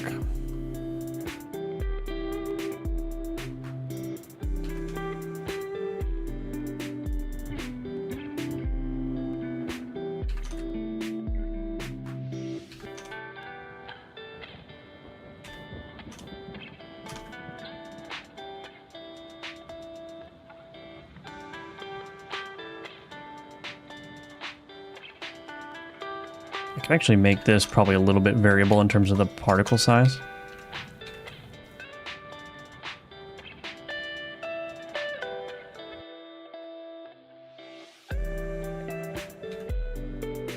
Okay, I'm actually going to add a little bit of animation in here too. So min, max, but then I might also give it a little bit of a speed as well. Maybe I'll make these even longer lived, actually. I'll make these a little bit longer. 0.75. Yeah, that'll work. I'll scroll all the way down to the display section here.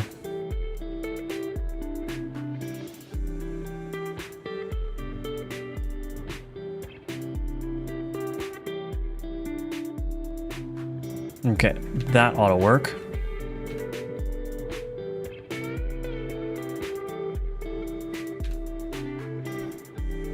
Okay.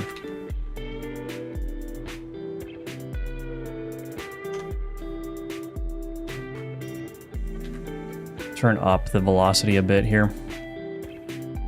Let's see, turn this up to 40 maybe. Maybe I'll do less of a spread and do... or down, maybe?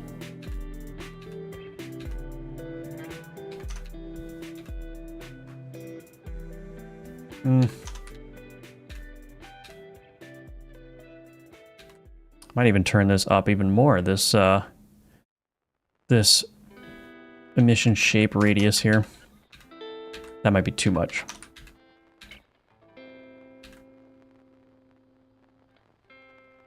Maybe I'll even turn this max up to 1.5. There we go. Yeah, that radius is still too much. I'll turn it back down. Okay.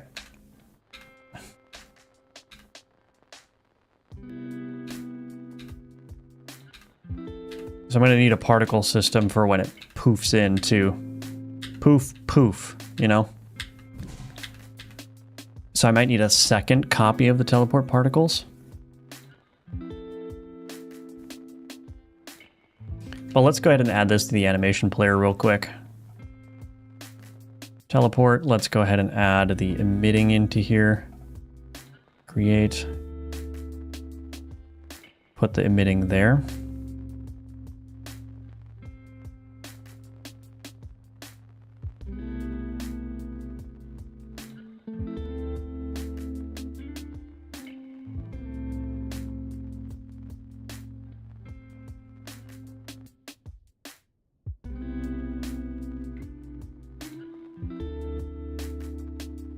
I mean, I'm just going to see how that looks. I don't know exactly how that's going to look here, but let's see.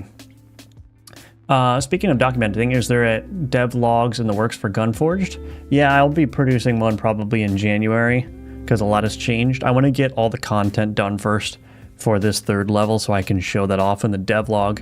And then that will probably be the second to last devlog. I'm going to do another devlog announcing that the game is fully released. That will probably happen in February. But yeah. Project documentation is more important when working in a team or projects you may leave for a while. Yes. You often need context more than step-by-step instructions. Yeah, I think that's exactly right. I was thinking of transferring my school's computer Photoshop to my home one through some app. Can that actually happen without an account? I don't think so, but let's see. Hello, Glitch6. I'm doing well. How are you doing? Pixel art looks nice. Thank you. I appreciate that. Welcome to the stream. I used my son's school Adobe account for a minute until it was no longer available. Well, there you go. Yeah, I mean, I think one thing you can do, I took like a little creative writing class at a community college near me, and they give you an EDU account even if you're just taking like a one-off class. And I was thinking, well, I could probably just sign up for student discounts with this EDU address. So that's something you could consider as well. Obviously, you have to juggle the cost of the class versus the savings that you think you might get, but it's something you can do. Do you guys know how to make volume sliders for SFX and music in Godot? Yes. I don't know. I can't go into too much detail, but what you want to look for is the linear to dB function and the dB to linear function. And then look into the audio server and how to set bus volumes. And then when you're doing a slider, you can just use the UI slider, but I would set it so that it has a value of 0 to 1, so it's nice and normalized as a percentage. And then what you can do is you can pass that 0 and 1 value from the slider through the linear to dB function, which will convert that percentage to an actual decibel value. And then you can use that decibel value to set the volume of the specific audio bus through the audio server. I know that's a lot up front, but hopefully that gets you started. I had literally created a whole GitHub account through some random email and used it to follow my main. Nice. Can you poof some behind him also? I could do that, yeah. We'll see.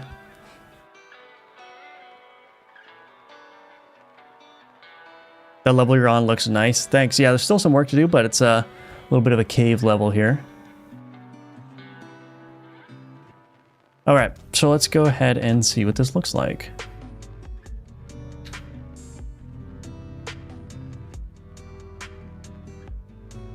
Now that's interesting.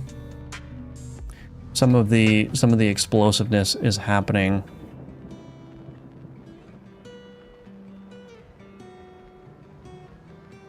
Actually, that might work. I might use that to my benefit here. If I set the teleport particles to have a explosiveness of like 0.5 instead.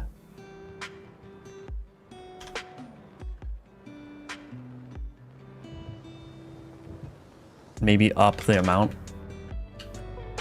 I might not even need to do a second particle system if that looks all right. Yeah, it's not a bug, it's a feature, exactly.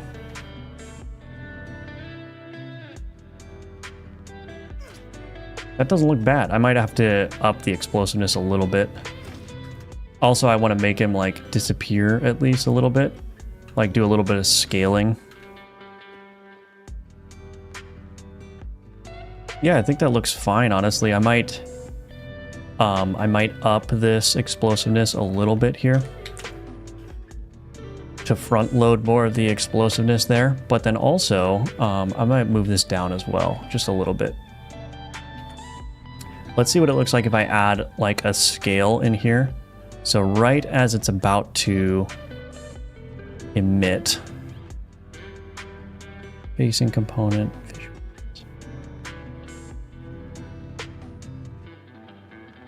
I'm gonna change this facing component. Well, let's see.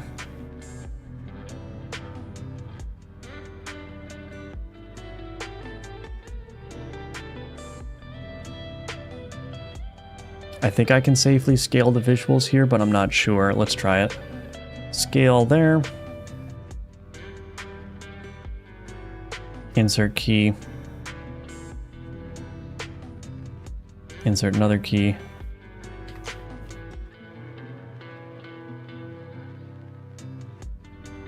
That happens a little bit too late.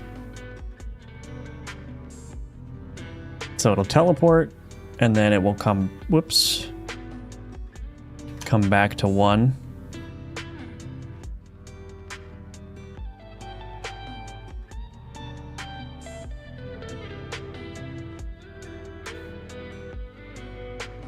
Oh, I need to add. I do need to add there, okay.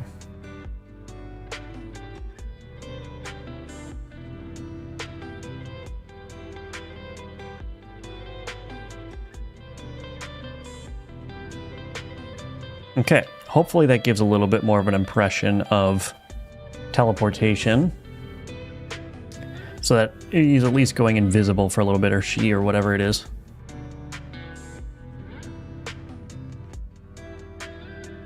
Yeah, I think that looks fine. I think that looks fine. I might, you know what I might do? I might take this teleport particles here, and I might go ahead and change that scale some more.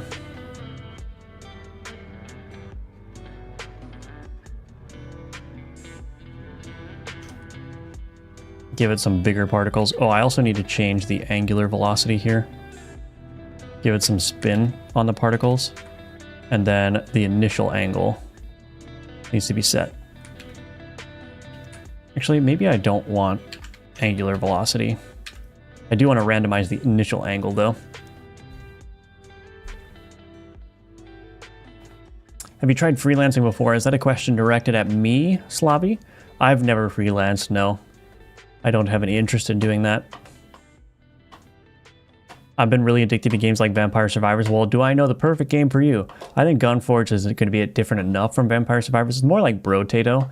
But I guess the thing that differentiates Gunforge from Brotato is that you get more passives and stuff like that. It's not only about your equipment, it's about your equipment plus your passives.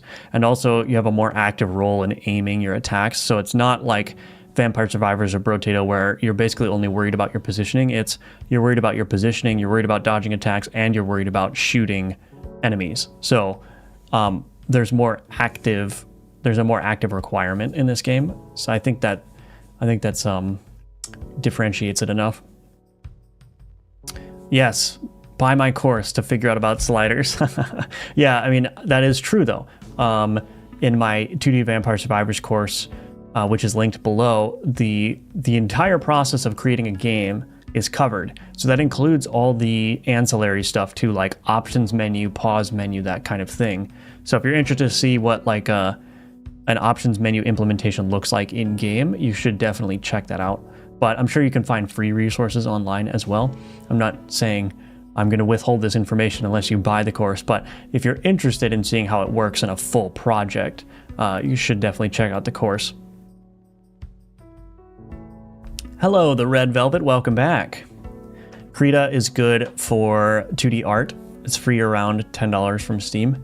Yes, I've heard about that. I haven't used it because I'm too scared to go into like 2D illustrated art. I'm still learning a lot about pixel art. I do want to try it at some point, but I'm going to just kind of like stick in this pocket of pixel art here until I'm bored of it, I suppose.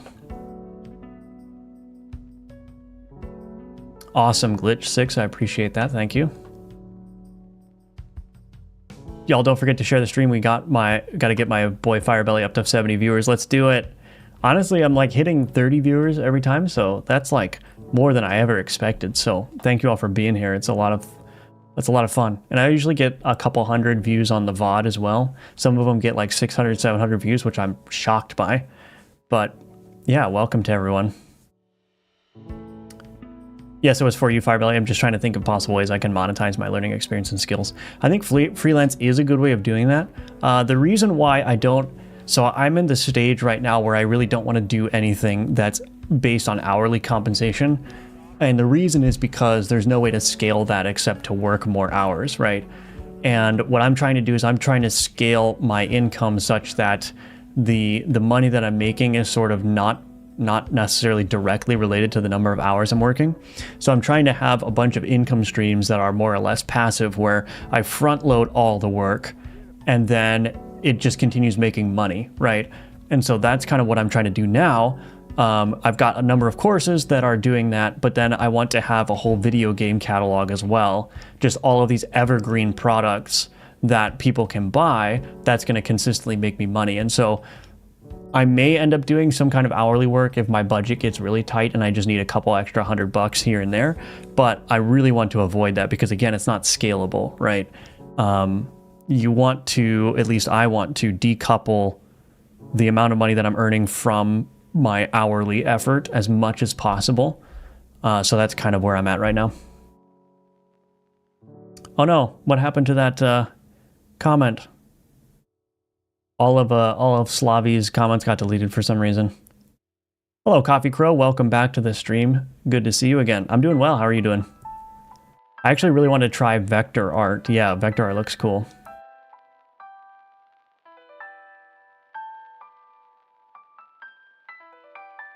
Typo. Yeah, I understood what you're saying. I understood. All right. Let's see what this looks like. That's perfect. I think that looks great. That didn't take much effort at all, so. Now the problem is, I don't think I can apply that scale to the visuals node. I think I need to add another node here. So let's try this. Let's add another node 2D. Let's do a scale root here. We'll put all these things in there. That should have updated the animation player just fine. Yeah. This, I'm going to change this to visuals. Let's see. I'm just going to rework this real quick. Visuals, scale, root. Okay. And then if I go to my reset animation, this visuals, let's do this, scale, root. Okay, so now the reason that was competing with the facing component, so the facing component applies a scale to flip the visuals to face the player. And in order to make these scales non-competitive with each other, I just added another node that I can scale, which will scale everything. So now when this animation gets played, it will be facing the right way in accordance with the facing component. And that should be fine. Hello, Johannes. I want to ask, are you use shader for fog effect in your environment? I am, yeah. I think I got the fog from GodotShaders.com. So I didn't write it myself. I just kind of copy and pasted it. I have the rights to use it, so I didn't steal it, but I also didn't write it myself.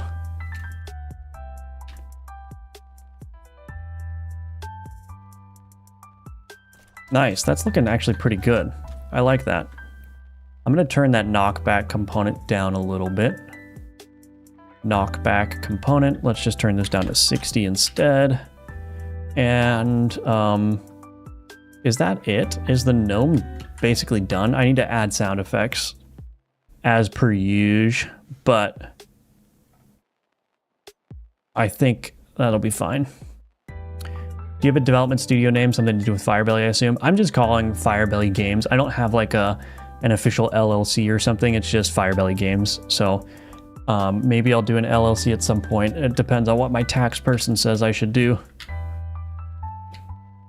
So I don't have like an official like studio. No, I'm just like a sole proprietor. Sole proprietor. I know you're a big fan of composition. Do you or can you use that pattern with custom resources?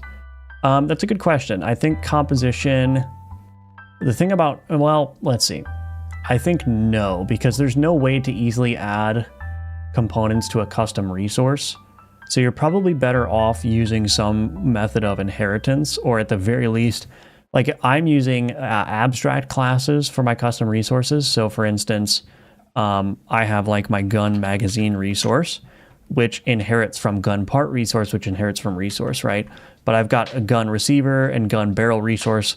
They're all independent, but they all inherit this gun part resource. So that's one thing that I'm doing. But yeah, I don't know how exactly you'd make composition work with custom resources. I guess if you made a bunch of different resources and like shoved them into a list, into a larger resource, but I don't know. I would say that custom resources just don't lend themselves easily to composition. I think the thing about Godot and the node tree is that is just composition by its design, right? Like you just add nodes to the scene tree and each node accomplishes a different task. With resources, they're more just like data containers, and so yeah, I'm not sure. I'm sure you could architect a way of doing composition with custom resources, but I'm not sure if it would be easy or even that valuable. I guess it depends on what you're doing, but that would be my initial assessment. My favorite niche is sound effects. I love making sound effects. Oh, well, I'm not the same as you because I don't like it at all, but I have to do it, so. I'm doing good. I fell into Path of Exile 2 rabbit hole. Yep, me too. Yep. I am, thank you for offering access. No, I have access. I have a level 87 Witch Infernalist with a bunch of minions. And I'm getting to the point now where any of my gear upgrades cost like at least a divine orb, but probably 2. So I'm like, I'm approaching the end game, like the really end late game. I appreciate you offering though, Coffee Crow. Thank you. That's very thoughtful. But I would, yeah, give somebody else that key if you're looking to give it away. You're a good teacher, I think. Thank you so much, Diana. I appreciate that. Thank you, Coffee Crow. Credible teach and dev. Well, thank you. Currently trying to figure out how to make magical effects, like magical sparkling sounding kind of magic effects. Yeah, I usually just try to cobble together whatever I can from like pre-made sound effects. I haven't yet done anything with recording my own because that's a little bit difficult, honestly. Does Steam allow you to publish a game as an individual? Yes. Yeah, you can publish as a sole proprietor, at least in the United States. And the way that it works in the United States is that you have a what's called a 1099 tax form, and that's basically just like independent contractor income. So when you're a sole proprietor, and this is how it works for Udemy, I'm an independent contractor, which means that I get the payout from Udemy, but because I'm an independent contractor, I am the one that's responsible for paying all the associated taxes. So I get cash, but none of that cash has had any taxes taken out from it. So it's my job to like set aside money to pay for the taxes, and that's the same way it works on Steam. So yeah, a little bit of tax information for you. I was thinking of starting to stream, then making those into YouTube videos like you with other platforms for support, because I think it might be interesting for others to support a 16-year-old dev. Yeah, you should definitely do that. It certainly can't hurt. I think YouTube is a great way. It's a great way to build an audience. It's a great way to learn the skill set of editing videos, because you're going to need to know how to edit videos if you want to make your own trailers for your games. So YouTube is a great way to practice that. And it's just generally fun. You get a little bit of an audience, and you can say, hey guys, look what I made. And you're always going to have, you know, some subset of your followers who are like really excited to try things out, which is really fun. So I would definitely encourage you to try it out. I've done a lot of composition testing with resources. It can work, but it can get very messy very easily. Use nodes. Nodes are great. That was my suspicion, but glad to have your input there too. PoE 2-wise, I've been messing with Infernalist, Demon Form, Chaos, damage over time. It's weird to play. Minions always go burr though. Yeah.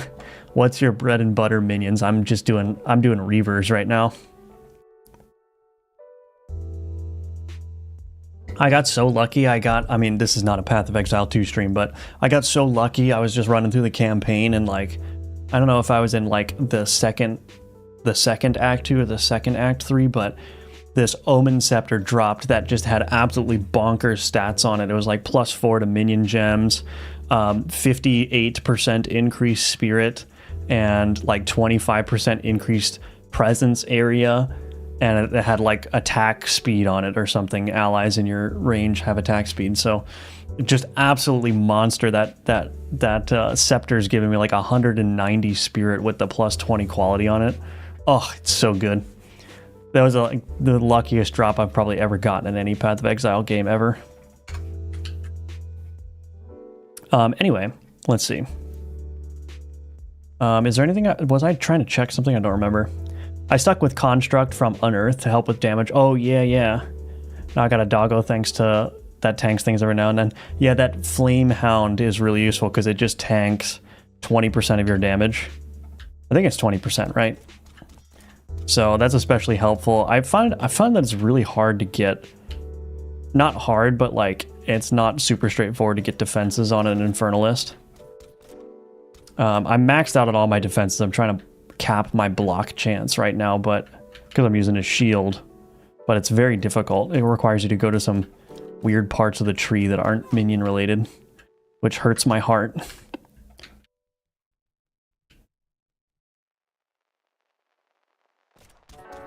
Okay, so the last thing that I want to do before I close out the stream here.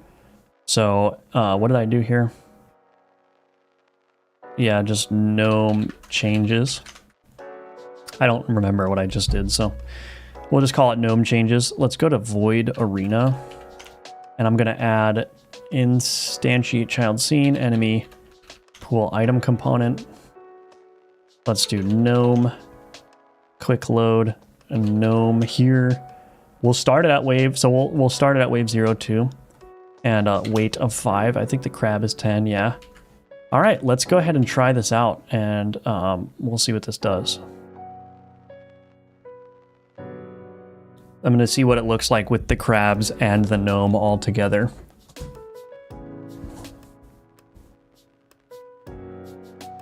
All right, let's see. Whoops, I don't want to spawn anything. Maybe I should add like an idle animation for the wizard or for the gnome. Those crabs are so annoying. Oh my gosh.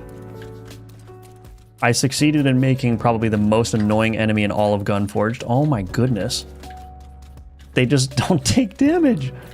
Oh, okay. We're fine. Yeah, tree pathing can feel weird. Anyway, enough PoE2 distraction. Gunforged is looking very wishlistable on Steam. Seems to be getting better every time I tune in the stream. Keep it up, man. Thank you. Yeah, I mean, it's like the amount of improvement that has happened to Gunforged in like the last couple months has been really good, and I still have a lot of other things that I want to do that I think are going to very much improve the game. The question is, can I get it all done in time on the timeline that I'm working with? We'll see. I don't like, the timeline is somewhat arbitrary. Like, it's just a timeline that I personally want to hit because Gunforged has been in development for so long. But if there's like obvious improvements that I can make to Gunforged prior to release that would really enhance the quality of the game, I'm probably going to take the time to do those first before because I don't want to just say, well, I have to meet the deadline, so I'm going to release the game, but there's X, Y, and Z thing that I want to address that's going to really improve the game. I don't want to be in that situation. I want to be happy with the product that gets put initially on sale. That doesn't mean that I won't release future patches. We'll have to see what happens with that, but I want the initial game that's offered to be as best as it can be. So I may end up extending the deadline as necessary to make that possible, but I also have to balance that with not introducing scope creep either. Like, it has to be actually something that I think is required for the game.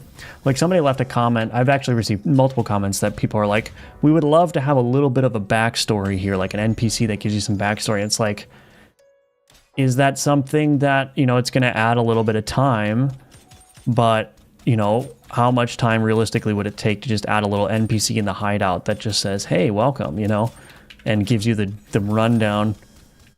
Or is that something I should just ignore and not do? Like, those are things I have to think about. So anyway, my goal is to have all the content done for the game soon, like within the next week or so. Like the 2 bosses for this arena and everything. And then passives and affixes and whatnot.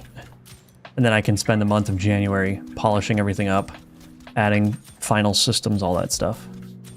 Those enemies are so annoying. Oh my gosh. Take your time. I'm super excited for this game. Thank you. Yeah. I will take my time. I will. Beefy. Let's do beefy. I need the health. Bloop. Like, drag and drop was something that I took the time to add because everyone wanted it. And it made it a lot better, but I still need to improve the system because you don't get any, like, visual feedback at all when you start dragging something. So that's some work that I need to do. I don't know. There's a lot to do. But I'm very eager to get Gunforged out the door. Of course, I need to do a lot of play testing too and balancing. Like, as I'm playing this right now, this might be a little bit too hard even for the 3rd level, but maybe not. This is feeling really good though. Like, this is definitely the hardest level so far. And it's just because there are so many annoying enemies. Oh my gosh, this is gonna be this game's blight town. People are gonna hate this level because it's just so annoying. If you want an opinion, add some souls like lore drops, random objects that can spawn, give a little bit of story, make it a fun puzzle. That could work. Yeah, it could hover, have some kind of ghost or something. Yeah. If you already have a level decoration system laid out, it shouldn't be too hard to add time-wise, and you can be funny and loose with the story and lore. Yeah, definitely. I think that's a great idea. Do I want to scramble a gun? Let's scramble this one. Did that help? It kind of helped. Anyway. Slide into the DMs.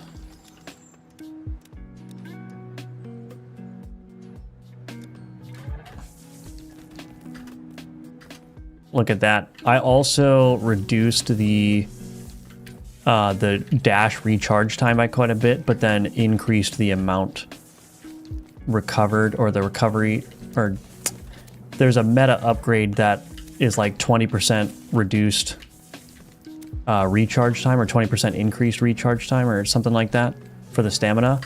So that, I just made that feel better by making it a bigger bonus, but also I think the player was able to dash too much before, so that was a little bit of balancing that I did.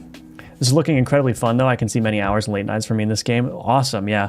Well, I hope that the game does not disappoint. Like I said, I'm going to try to do my best to make it as good as possible. I'm really happy with it. Like, here's one thing that's like, okay, so here's one thing that's probably going to add a bunch of time is that, so the quality of this art here, which I think is, it's good, it's representative of my current art skill, right? This is how all of my new enemies are looking. They have like, they're very bold. I think they're drawn relatively well.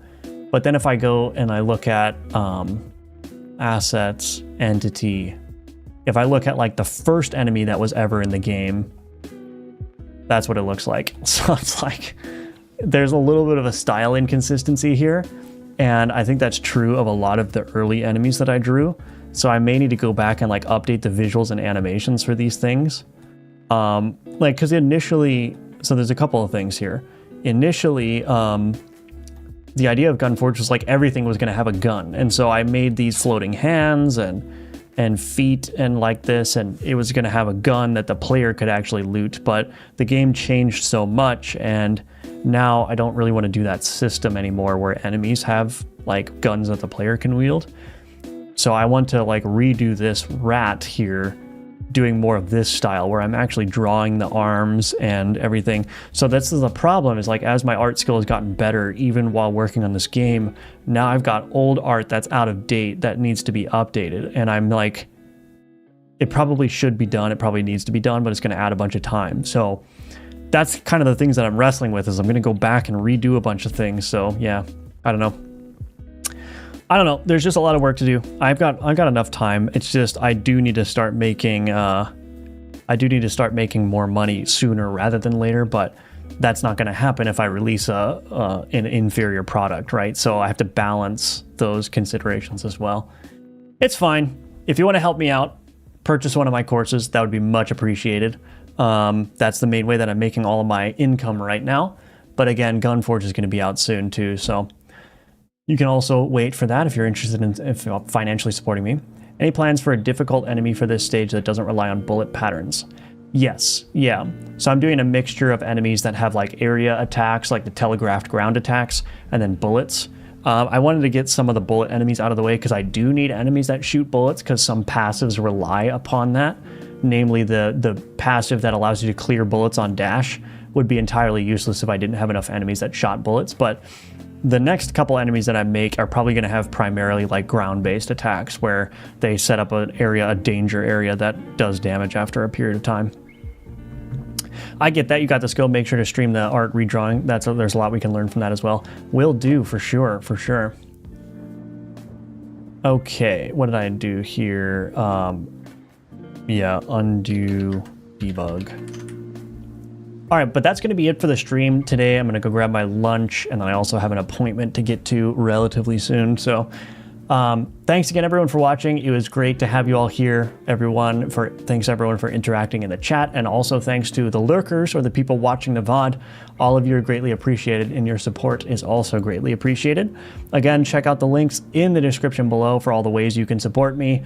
Buy my Udemy courses. If you're interested in financially supporting me, you can sign up for my email newsletter at firebelly.com. Wishlist Gunforged at the Steam page, which is linked below. There's a demo for Gunforged available now too, which you can play and leave feedback on.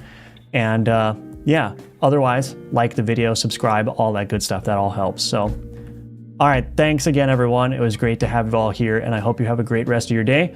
I might be streaming once or twice over the weekend, but generally speaking, I'll be streaming during Monday morning. So weekdays at 10 a.m. Eastern is generally when I start. So have a good weekend if I don't see any of you, and I will see you in the next stream. All right, bye-bye.